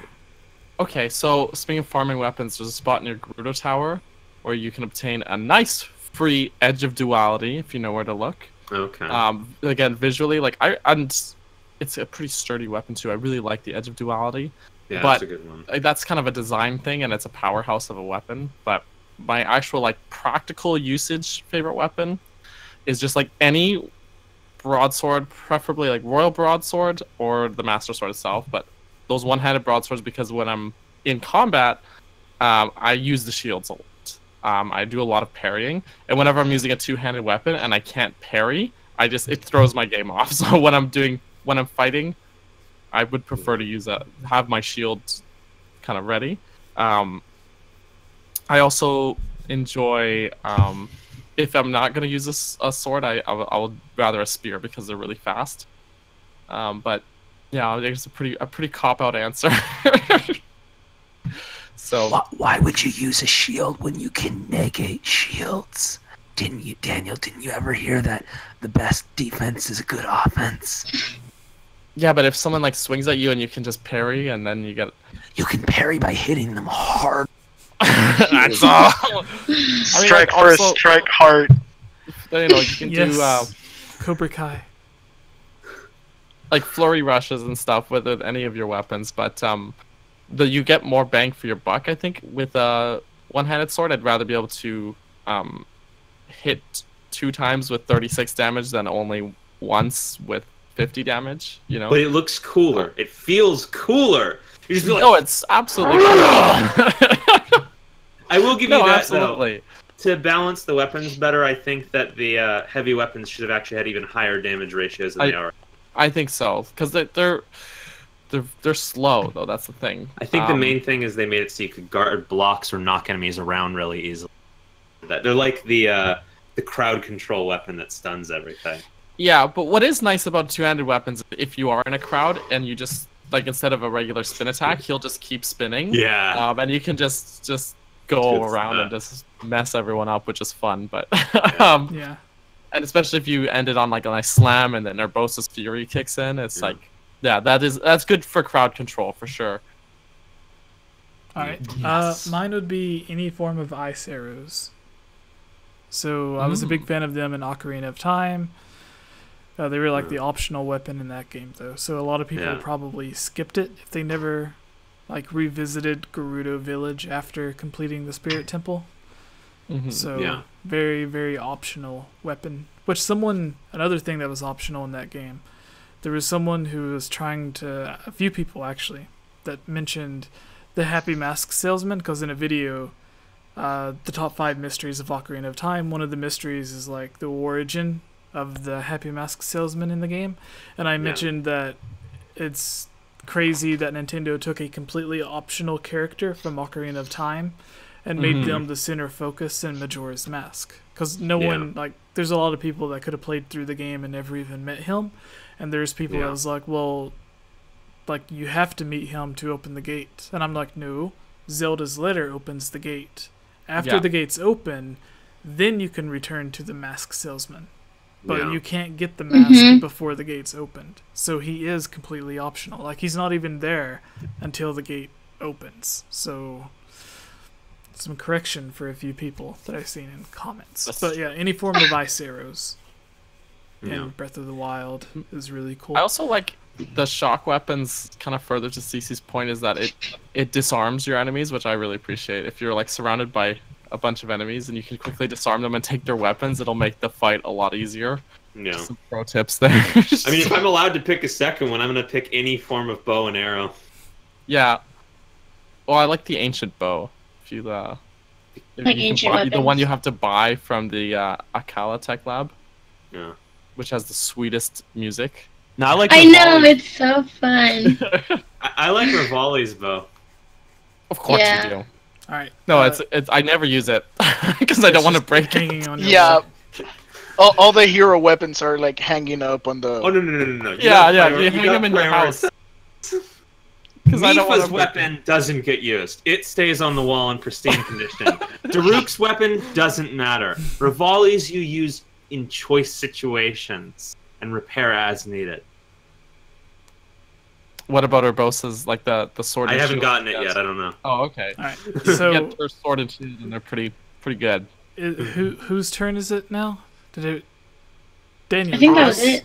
I will go. I will choose the patron question that we've been avoiding. Final question, everybody, from the Patreon. Game over, Knight of Elshelda. Do you guys? This is not a Zelda question, by the way. Do you guys think Sega Variety. and Sonic are dead? I say this because I heard a rumor stating that they were thinking of rebooting the Sonic series or just creating a new series since they have been making less sales than Nintendo's last games. They've rebooted Sonic like 10 times. Yeah. They have a lot of times. You had That Sonic, might be in the horizon. Sonic the- Generations. yeah, the original Sonic from like the Sonic 1, Sonic and Knuckles and all of that. Sonic Adventure, I think, was a reboot. Sonic of. Sonic Boom of. was another reboot. They even had like a cartoon to go with it. Yeah, Sonic Boom and Sonic 06 are the main example. Yeah, and then like the new Sonic Forces was another kind of reboot that they Was thought. it? Like, yeah, they thought it was going to do so well that it was like going to be its own thing, but then it didn't do nearly as well as Sonic Mania. So, but now Sonic Mania, I guess, is getting its own cartoon. Like Sonic Mania Plus is another like No. bonus thing that's coming out as well. So, yeah, like they said they were going to do better with Sonic, which is something that they said a few years ago. Like the president of Sega came out and gave an interview where he was like, "We know we've messed up with Sonic. We haven't really been like the president literally said like he knows that they have been screwing up." And I'm like, this is something, if a new person is in charge, then they come on stage and they say, "Hey, we know we made mistakes. Yeah. The games weren't really that great, but we're under new management, so we're going to try harder going forward." No, it was the same president coming out saying, "Hey, we know the last few games weren't that great, but we're actually going to try hard now." And it's like, but what? But the old what? Yeah. So there's been a few reboots. If it reboots again, no one's really gonna care. They have the live action Sonic movie coming out, which should tell you Sega has no idea what they're doing. Like, there's no reason to make. Look at Sonic 06. Everyone, like, nobody liked. Well, a lot of people disliked Sonic 06, and Sonic having a relationship with a real girl became a meme. So now they're making a movie where Sonic is interacting with real people again. So, like, apparently they didn't learn from what happened 12 years ago. What if it's good? What if it's actually good? Gibbz is broken. His soul has been shattered. Yeah. He is a man that is a husk. Broke him. Maybe they can get Eddie Murphy to play sorry, Gibby. Eggman. Or Egghead.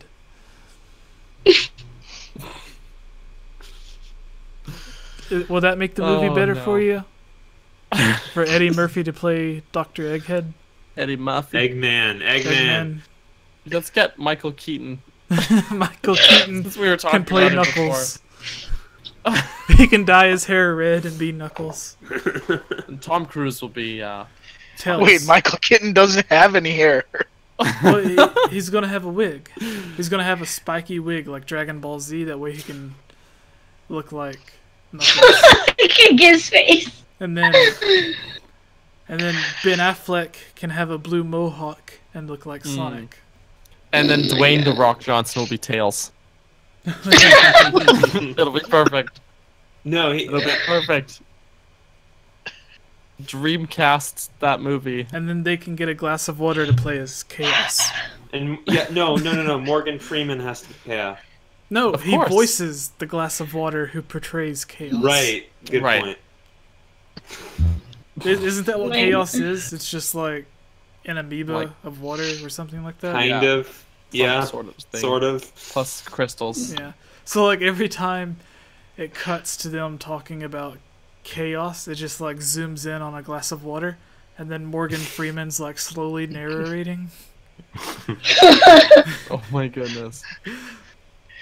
Morgan Freeman makes everything more interesting. I can say that. All right, guys, that is the very what? What were you gonna say? No. Go ahead. Alright. Go ahead. I was gonna end the podcast.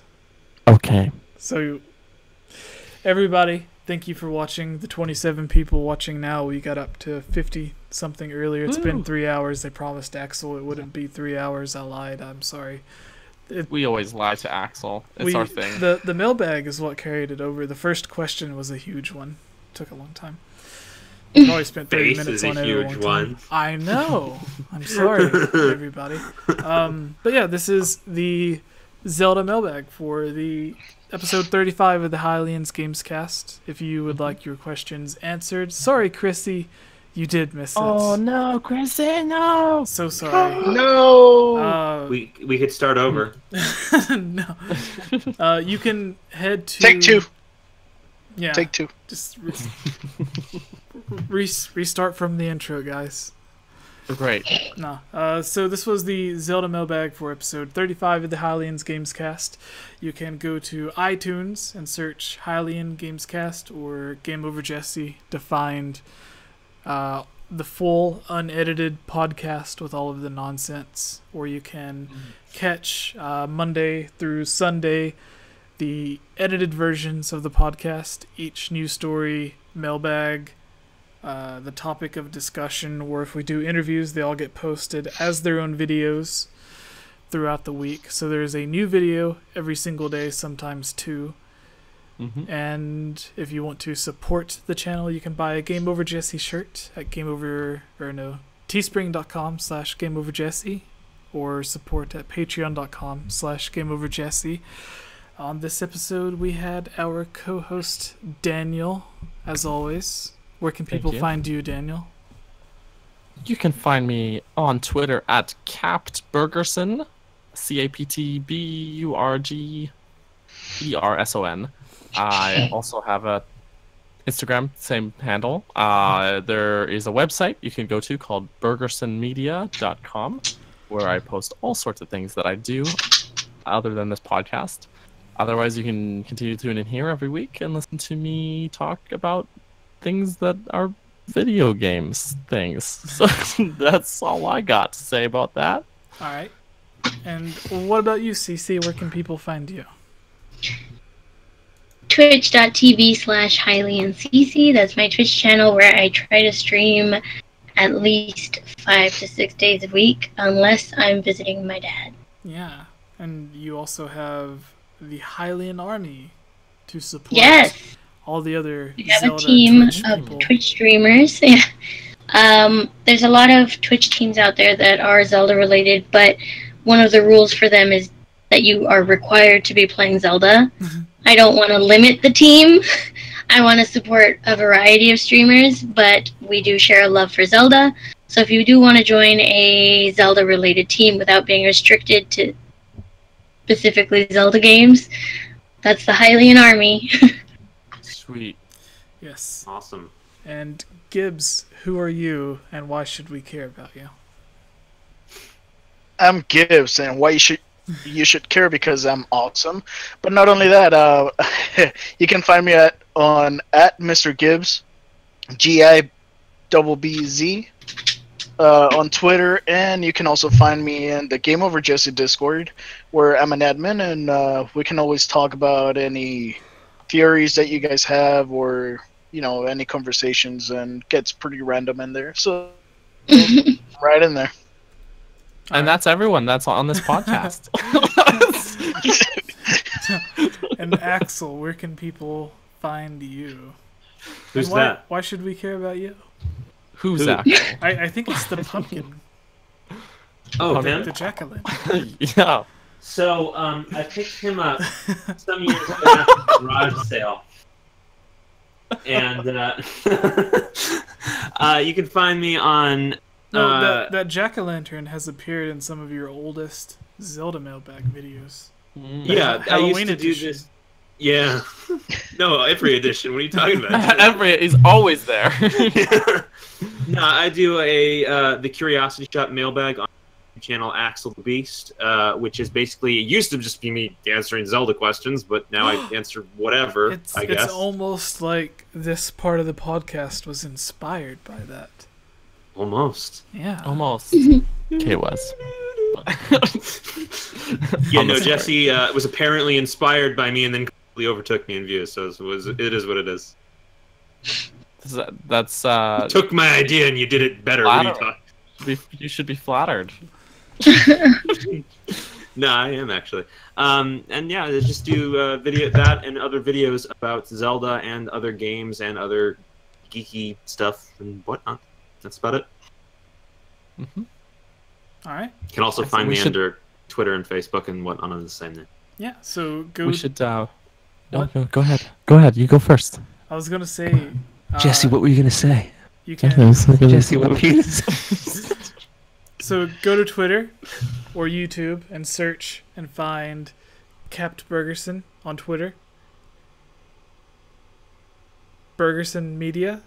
Bergerson Media. Bergerson Media. .com. And NSHG Films. NSHG. Yes. Okay. I forgot I have a YouTube channel. Yeah. And then for CC, it is Hylian_CC. For YouTube or Twitter? Does it matter? Oh, Twitter is _. YouTube, no. Okay. Good job making it confusing. I'm sorry! No, so yeah, you can go do that to find her on Twitter, YouTube, Twitch. Gibbz is at Mr. Gibbz, despite what Kayla tells you. He does, in fact, have a Twitter. Of course. Yes, I do. Is it Mr. Gibbz? Yes, it's Mr. Gibbz, Gibbz. Alright, and then Axel is AxleTheBeast. Yeah, just as one word, AxleTheBeast on it everywhere. I am Game Over Jesse everywhere. Now known as Game Over Johnny, apparently. Yes. Yep. Game Over Johnny. Johnny Before boy! that, it was Game Over Jessup. No, Old that was a Jessup? different guy. That was Old Jessup. That was the other guy. Yeah. Old Jessup. Also known as the King of Red Lions. Yeah. Alright, thank you all for Alright. watching. Please, if you missed out on any of this, you can watch the completed podcast, edited versions, to where it sounds better, looks a little bit better, has everyone's Twitter handles up in their corner. It's going to be very confusing to do it this way, because there's 5, but I'll manage. I also do this with my hands. I don't know. As Gibbz was saying earlier, I don't know what to do with our hands. Gonna have a very, very special podcast next week. Yes. Axel's over there Very excited about it. mixing the Vogue with the robot. Oh yeah. What? I'm just doing things. Don't try to put a label. But next week we'll be in LA for E3. We'll have a nice, very incredible special podcast. Yeah. Pre-E3. And I won't be there. Jesse and I will actually be in even the same room to record it. Yeah. Has this ever happened before? All this background will be different. That's never happened before. Are you still gonna have it cut up for your I'll just put out a printout of my background and then We'll just have a huge green Put it screen behind me. behind us. Just have it taped to the back of your head so that wherever you go, there's like a paper.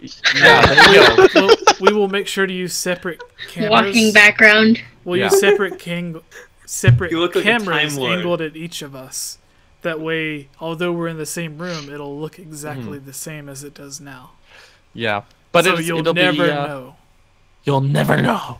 Yeah. It's incredibly exciting though that we're gonna be going to E3 because I've never been, so I'm just a little giddy about it.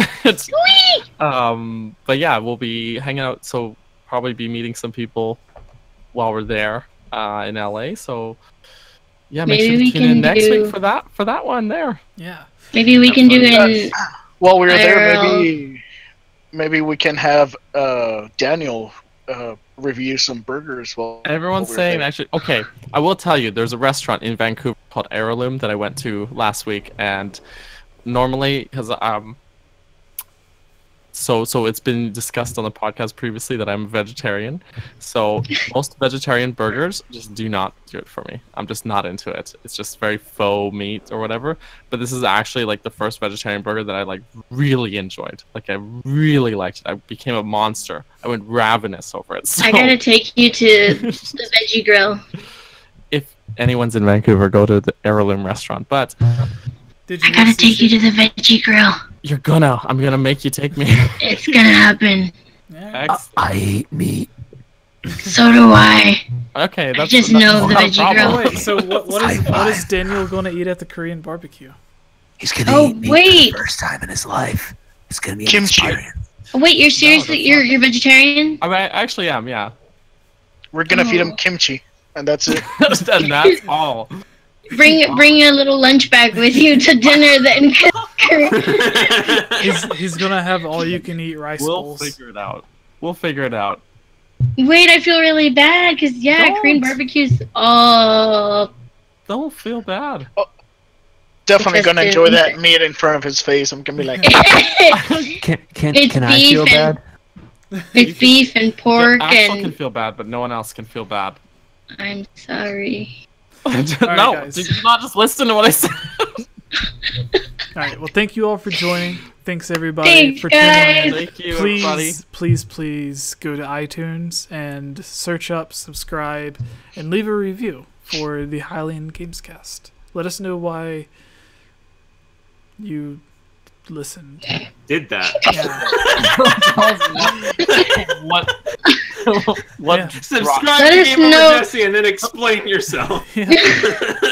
That's literally what my Discord says. It's like, why did you decide to join the Discord group? Why are you here? Please explain. I am always curious. Like, if I could email all 64,000 subscribers, I would just be like, why?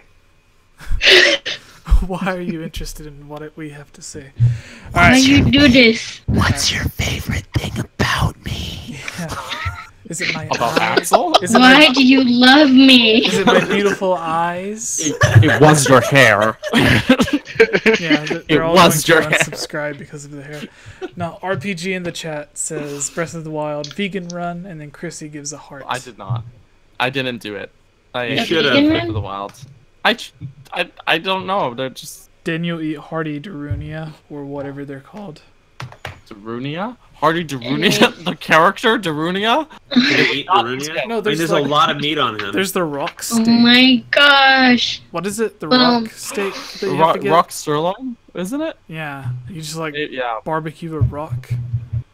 Salted it's perfect. salted rock. All right, I'll have salted pebbles. Rock might be too big. all right. CC, once again, thank you for joining.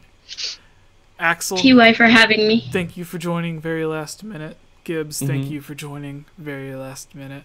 Daniel, thank you for joining. Kayla, Thank you. sorry Jesse. you went to work and didn't have to be there.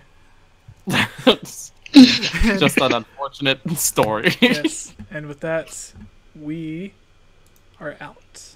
Bye, everybody. Bye.